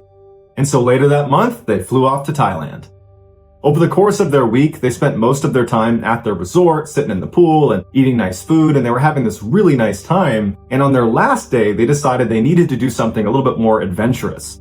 And so they decided to explore the Nam Talu cave inside of the Khao Sok National Park, which is this 160 million year old rainforest that was not that close to their resort. In fact, it was not really a huge tourist destination because of how cumbersome it was to get there. But from everything they read about this park, and specifically this cave they wanted to go in, it was just this breathtaking experience, and so they were sold. After signing up for a guided tour, they headed down to the pier where they boarded a boat and drove 90 minutes to the entrance of this park. When they got off, they met their 2 guides and then walked down to this entrance area where they connected with the other 5 tourists that were going to be on this tour with them. Those 5 people were 2 Swiss parents and their 2 teenage daughters, along with a 10-year-old German boy who was there on his own. After everyone had said hello and introduced themselves, they began walking through the park towards this cave. The allure of the Nam Talu cave, which is the cave they were going to be going to, was there was a river that ran through it where at times as you walked through this cave, you'd have to hold onto a rope and wade through the water where the water was up to your waist or even up to your neck at times. But it felt safe and controlled, and it was kind of exhilarating for foreign tourists to go through the cave. As they were just about to get to the entrance of the Nam Talu cave, some park rangers happened to walk down the path next to them, and they exchanged some words with the two local guides that were leading this tour, and they told them it's a bad idea to go into the Nam Talu cave because this is the monsoon season. No one's supposed to be in there, and if it starts raining while you're inside the cave, you won't hear it, and it will flood the cave, and then you'll be trapped. But despite the warning, the group continued on because it hadn't rained that day and there wasn't any rain in the forecast, and the two local guides that were leading this tour were really confident that they were not in danger.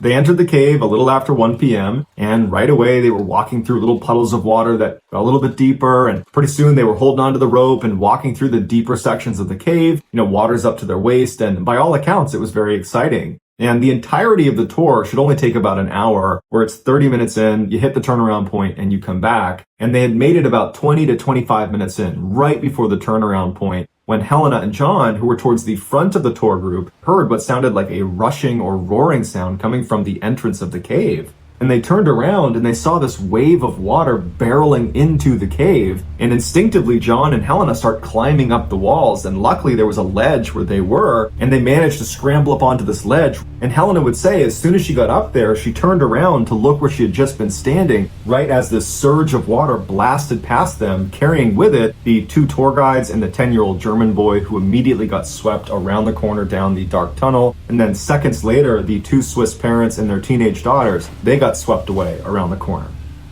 The couple was now stranded on this ledge with no time to be upset about what they're witnessing because the water was not only surging past them, it was rising, and there was limited amount of space before they would just be completely submerged in water. And so they tried their best to climb up this wall to a slightly higher ledge, which was still only a few feet away from these rushing rapids. And so as they're crouched up on this ledge, John eventually says to Helena, we're going to die if we stay here. We're going to drown. And so I need to find a way to maybe get past this initial rush of water, and maybe on the far side of the cave, I can work my way back up to the entrance and hopefully get us some help. And initially Helena said, don't do it, don't leave, we're safe here. But eventually he said to her, I have to go. I love you, I have to go.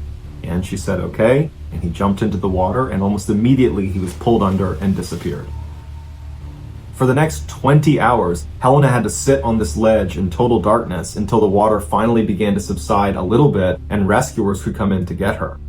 What had happened was after Helena and the rest of the tour group had gone inside of the cave, they made it just far enough in that they were out of earshot of what was happening outside of the cave. Right at that moment, a huge freak storm rolled in. There was this flash flood that was so intense, the lake that was right outside of the entrance to this cave, it rose up and began dumping directly into the cave. It was like a dam basically breaking, and all the water just poured in all at once. When Helena was finally let out of the cave, she didn't know what happened to her fiancé or the other tourists that were part of the group. But as soon as she stepped outside, she saw there were 8 coffins that had been lined up right outside, and she found out that she was the sole survivor. Despite this tragedy, people still go into the Nam Talu cave even during monsoon season.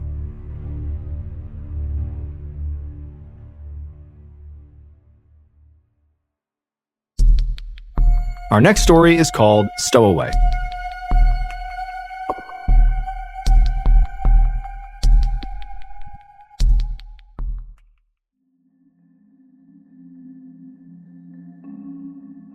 In 1970, 14-year-old Keith Sapsford was living in Sydney, Australia with his parents, and he was desperate to travel the world. His parents wanted him to be able to travel, they just lacked the resources to be able to afford that kind of thing. However, they were able to pull a little bit of cash, and the three of them did go on a nice European vacation that his parents were hoping would kind of calm down his desires to want to travel all the time. They thought this would be, a taste before he got older, and he could go travel as much as he wanted. But when he came back from that vacation, it really had the opposite effect. It was like Keith had experienced the life that he so desperately wanted, and now he's home, and it's like that life has been taken from him. Following that vacation, Keith began trying to run away from home. Not because he didn't want to be around his parents, but just because he saw it as his only way to, see the world. But every time he would run away, his parents would quickly find him and bring him back home. Their concern for their son would only grow, though, because he would find ways to sneak away and be gone for longer and longer stretches of time, and they're thinking it's only a matter of time before he really gets hurt. In an effort to save their son, they ended up enrolling him in this very strict boarding school that was for boys with behavioral problems. And they were hoping that the staff at the school was going to be able to kind of calm their son down and keep him from trying to run away all the time. But unfortunately, the school really had the opposite effect, because the school, in a sense, was like a prison. You weren't allowed to leave. And so immediately, Keith, when he gets there, he's looking for ways to escape this boarding school. And 2 weeks after arriving, he would be successful. He would elude the staff and he would escape. 3 days after he had escaped this boarding school, he found his way to the Sydney airport. Now, this is the 1970s, and it was far easier to get into an airport than it would be today, where there's lots of security. There wasn't much of that at the time that Keith was at the airport. And so Keith walked across the tarmac to a plane that was bound for Tokyo, and he climbed inside the wheel well. He tucked himself in there and he waited for takeoff. A photographer named John Gilpin happened to be at the Sydney airport on the same day that Keith is now snuck into that wheel well, and he had a new lens for his camera that he was testing out. And at one point, he was just taking pictures of the tarmac, and he began taking pictures of a plane that was taking off, and it was the same plane that Keith had snuck into. And he takes pictures of it as it takes off, it goes up to altitude, and it flies away. And he just took a series of pictures of it, puts his camera away, doesn't think twice about it. John had inadvertently captured the final moments of Keith as he fell nearly 200 feet to his death. As soon as the pilot took off, the wheels were retracted, opening up that wheel well for a brief second, and there was nothing for Keith to hold on to, and he slipped out. But even if he had not fallen out, he almost certainly would have died from freezing temperatures and lack of oxygen at altitude.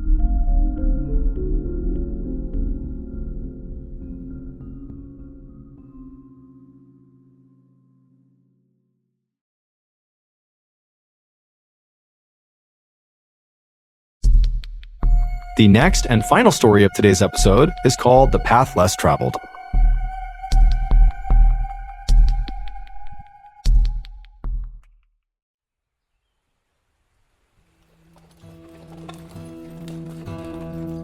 On a spring morning in 1870, a gold prospector named Frank Lemon rode his horse along the shore of the North Saskatchewan River, which is a river that runs through Alberta and Saskatchewan in Canada.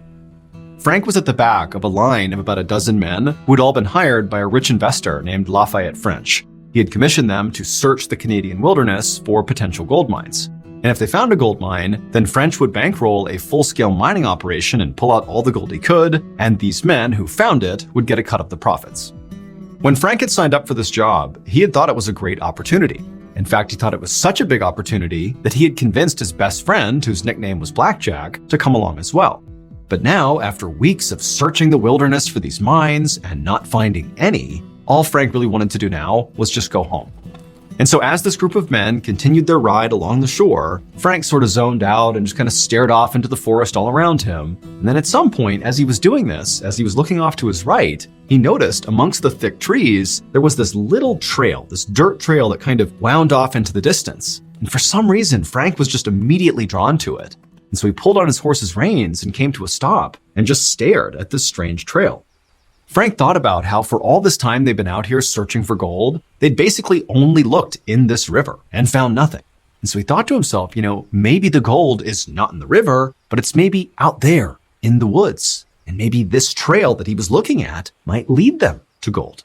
And so Frank turned back around to tell the rest of the group about his big idea, to try to go down this trail here. But when he looked, he saw all the men in the group, except for his best friend Blackjack, had continued on without him. They basically hadn't even stopped when Frank had stopped. However, Frank really didn't care that the group had left him because he was totally over this trip and frankly didn't want to be with this group anyways.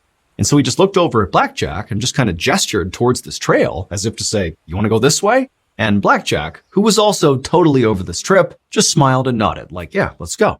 And so the two men turned their horses and began heading down this thin dirt trail off into the woods.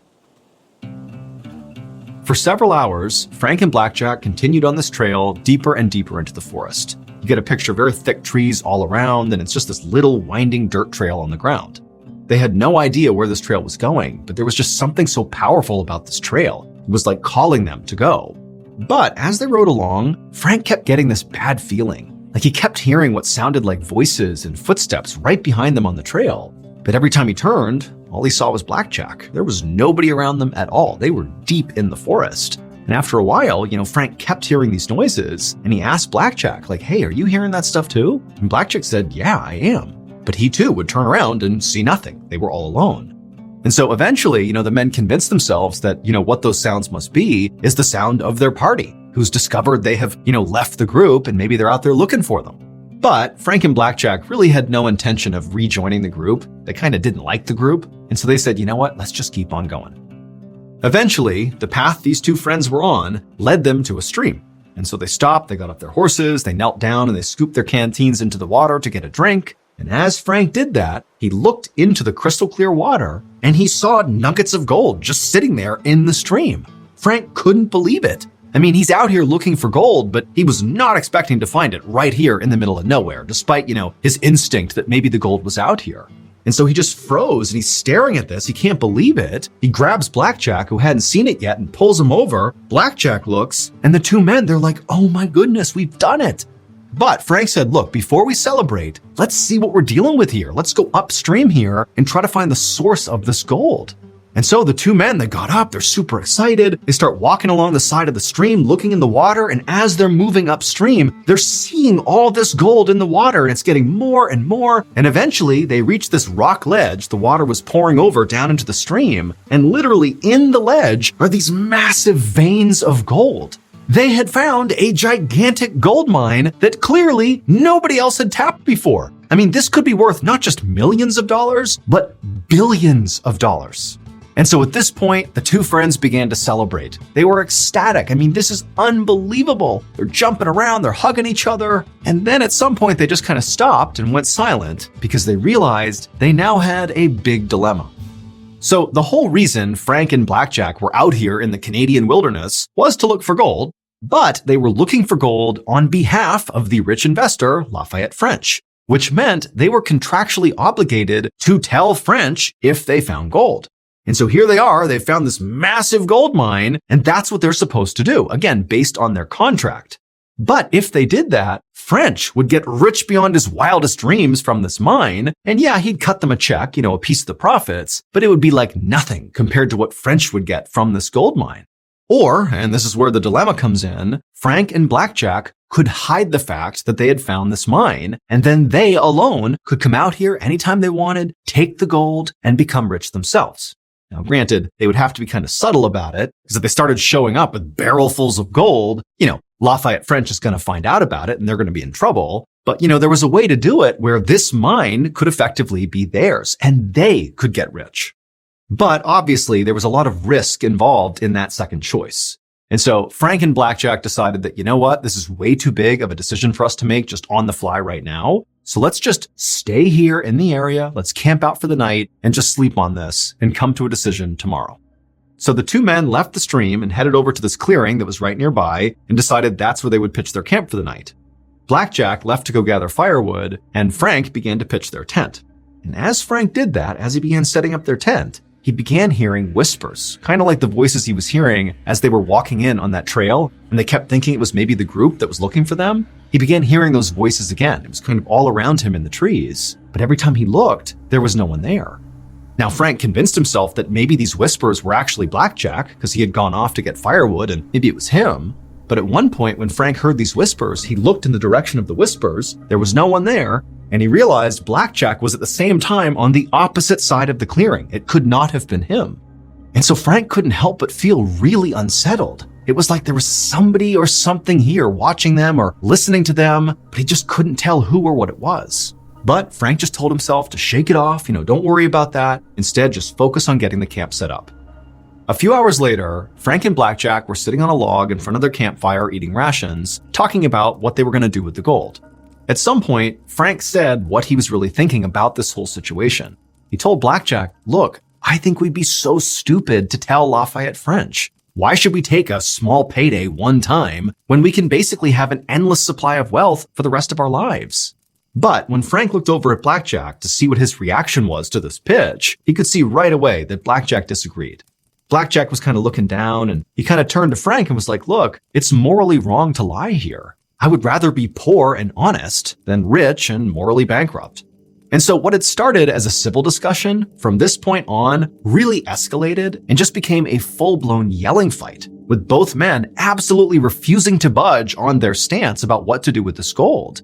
And eventually, when the two men were standing up and just screaming in each other's faces, Blackjack finally just threw his hands up and said, "You know what? Enough." And he turned around and stormed over to the tent and disappeared inside.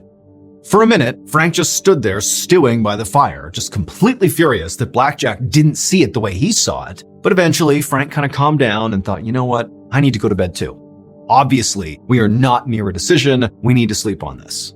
And so, even though Frank was still upset, he walked over to the tent too, didn't say a word to Blackjack. He just climbed inside, got into his sleeping bag, and tried to go to sleep. But after laying there for a while, when Frank had not fallen asleep, and his friend Blackjack had, he was snoring and passed out, Frank just could not help feeling enraged again at his friend. Like, how can you not see this opportunity here? Why in the world would you tell Lafayette French? That's so stupid. And so Frank just laid there restlessly, tossing and turning, listening to the sound of Blackjack snoring and getting so mad at him. And as he did, Frank went from, I need to convince Blackjack in the morning that we need to keep the gold for ourselves, to, I need to stop Blackjack from telling anyone. He is an obstacle. He's not a friend. He's a problem.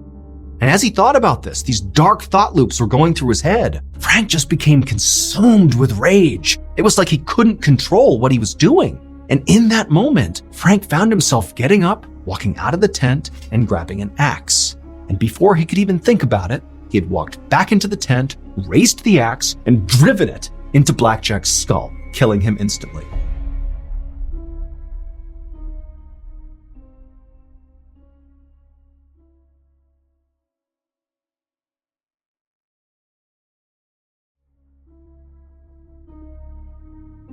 A few minutes later, Frank was outside sitting by the campfire looking at his bloody hands, wondering what just happened. How could he have just done what he did? That was his best friend. What had come over him?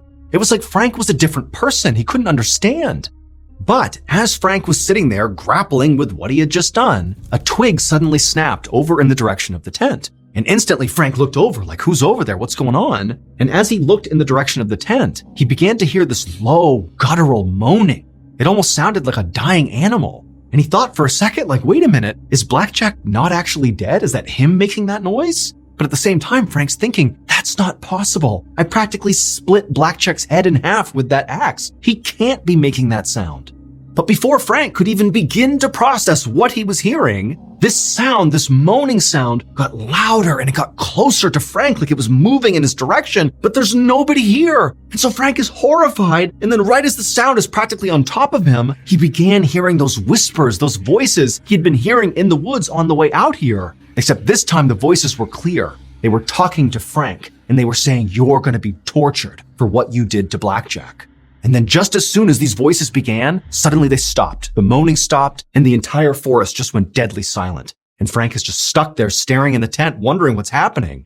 And then the silence was broken by this unbelievably loud, high-pitched, blood-curdling human scream coming from the tent. And it was at that point that Frank just got up and sprinted to his horse and began riding away from the gold, his friend's body, everything. He didn't care. He needed to get out of there as soon as possible. But the second he began blindly galloping through the forest away from this area, he began hearing whispers and heavy footsteps right behind him as if they were following him out of the forest. But Frank was so scared, he didn't even dare turn around to look. He just rode as fast as he possibly could.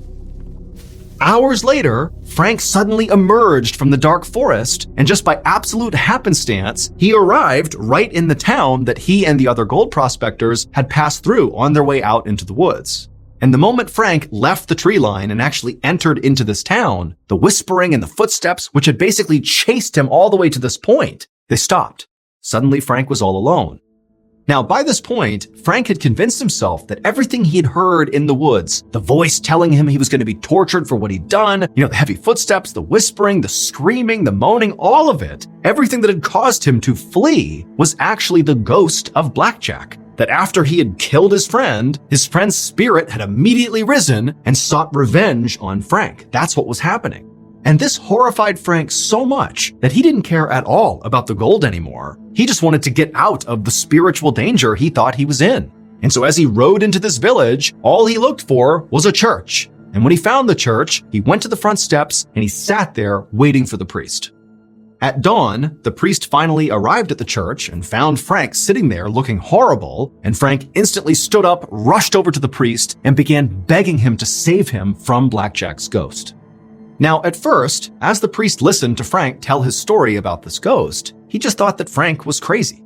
But once he got Frank to slow down and sort of go over the details step by step, the priest realized that perhaps there was some truth to this story. It sounded like it was probably true that Frank really did find a gold mine with his friend named Blackjack, and at some point, the discovery of this gold mine prompted Frank to murder Blackjack. But despite the fact that this man, Frank, had just openly confessed to a murder, the priest could only focus on the gold that apparently Frank had found out in the forest. It was like this intense feeling had come over the priest, this darkness that just made him suddenly so greedy. He had never felt this way before in his life, but it was like he was laser focused on finding a way to claim that wealth that was just out there right now. And so against all his better judgment, the priest turns to Frank and says, "You know what? We'll help you. But for right now, you need to get out of town. Get out of here. Don't come back. We'll go out, we'll find Blackjack, we'll give him a proper burial, and that will protect you from his ghost." And so Frank was so thankful to the priest and he took off, not realizing that the priest did not care at all about Frank at this point. All the priest cared about was getting Frank out of the picture so that that gold mine out in the woods could be his. The next day, the priest asked his friend, an outdoorsman named John McDougal, to head off into the wilderness to try to find Frank and Blackjack's campsite. And so that's what John did, and after a few hours of looking, he found the campsite. And sure enough, he found Blackjack's dead body still inside of the tent with the axe lodged in his head. And right away, John, the ever-loyal friend to the priest, began doing what the priest told him to do, which was to bury Blackjack to cover up the murder. Because the priest and John were planning to claim this gold mine for themselves, and they couldn't have this murder getting out to the public, because then officials would come out and investigate the scene, and then they would find the gold mine. They couldn't have that.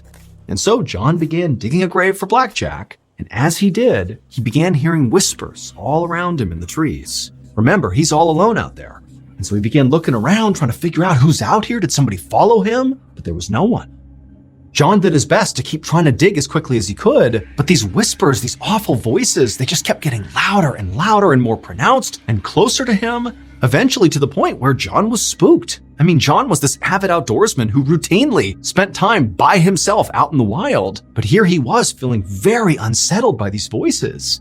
But despite his fear, John did what he was told and dug the grave as fast as he could, grabbed Blackjack's body, threw him inside, he covered him up, and he put a couple of big stones on top of the gravesite to kind of make a makeshift tombstone. And then afterwards, again, despite feeling totally unsettled out here, John did the next part of the plan, which was to go look for gold, go to the stream, find the gold these guys were talking about. But as John is down by the water looking for gold, he began hearing more and more of those voices all around him. He kept spinning around, but nobody was there. And then finally, this awful high-pitched laughter cut through the trees. He whipped around. There was nobody there, but it was so terrifying that John just abandoned the search for gold and just hopped back on his horse and fled out of there.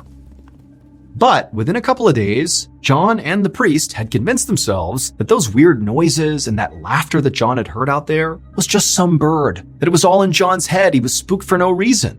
When in reality, it was just that incredible pull of that gold being out there waiting to be claimed. It was like John and the priest, they couldn't not go looking for it. And so John decided to go back out into the woods. Except this time, he did not go alone. He brought a group of men with him.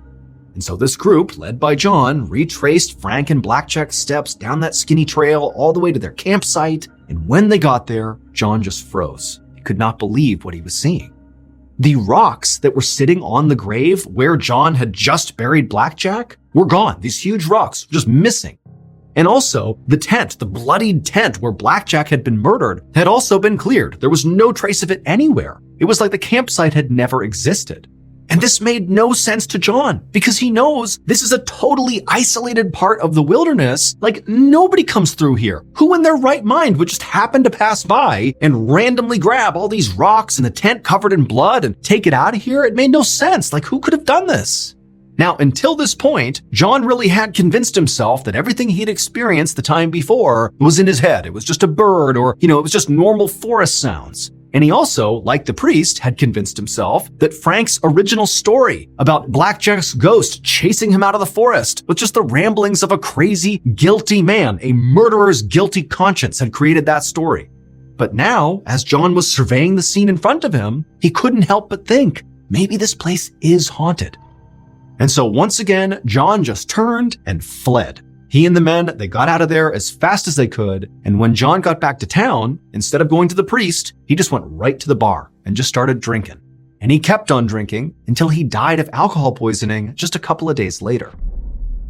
And John's death started a chain of unexplained catastrophes, all connected to this gold. First, the priest, after discovering what happened to John, didn't really spend any time grieving the loss of his friend. Instead, the priest just saddled up and headed out into the woods to find the gold himself. However, he found the trail that led out to the campsite and to the gold had been destroyed in a forest fire. Then, Lafayette French, the rich investor who had bankrolled the original expedition, he heard about the mine and decided he would go find it. However, the guide that he hired to take him there literally died on the way into the forest. By this point, French had heard all the stories about how, Blackjack's ghost was out in this forest haunting the area, preventing people from finding the gold. But French ignored all those stories. Just like with Frank and the priest and John, it was like that gold had an unbreakable hold on him. And so for 30 years, French kept going out into that forest, searching for that gold mine, and eventually he found it. Or at least that's what he said in the last letter he wrote back home.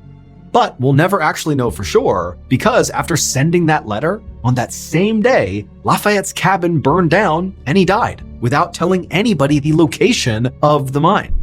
And so with French's death, that sort of solidified the rumors that the haunting was real. And people began to believe that there was only one thing that could explain this almost magnetic pull the gold had on so many people, and also all the terrible fates that befell everybody who tried to go look for it. And that was that the gold mine was cursed. And today, people still believe that Blackjack's ghost is out there in the forest preventing people from finding the gold. But whatever the truth is, whether the curse is real or not, to this day, no one has ever been able to successfully find the gold again and live to tell about it.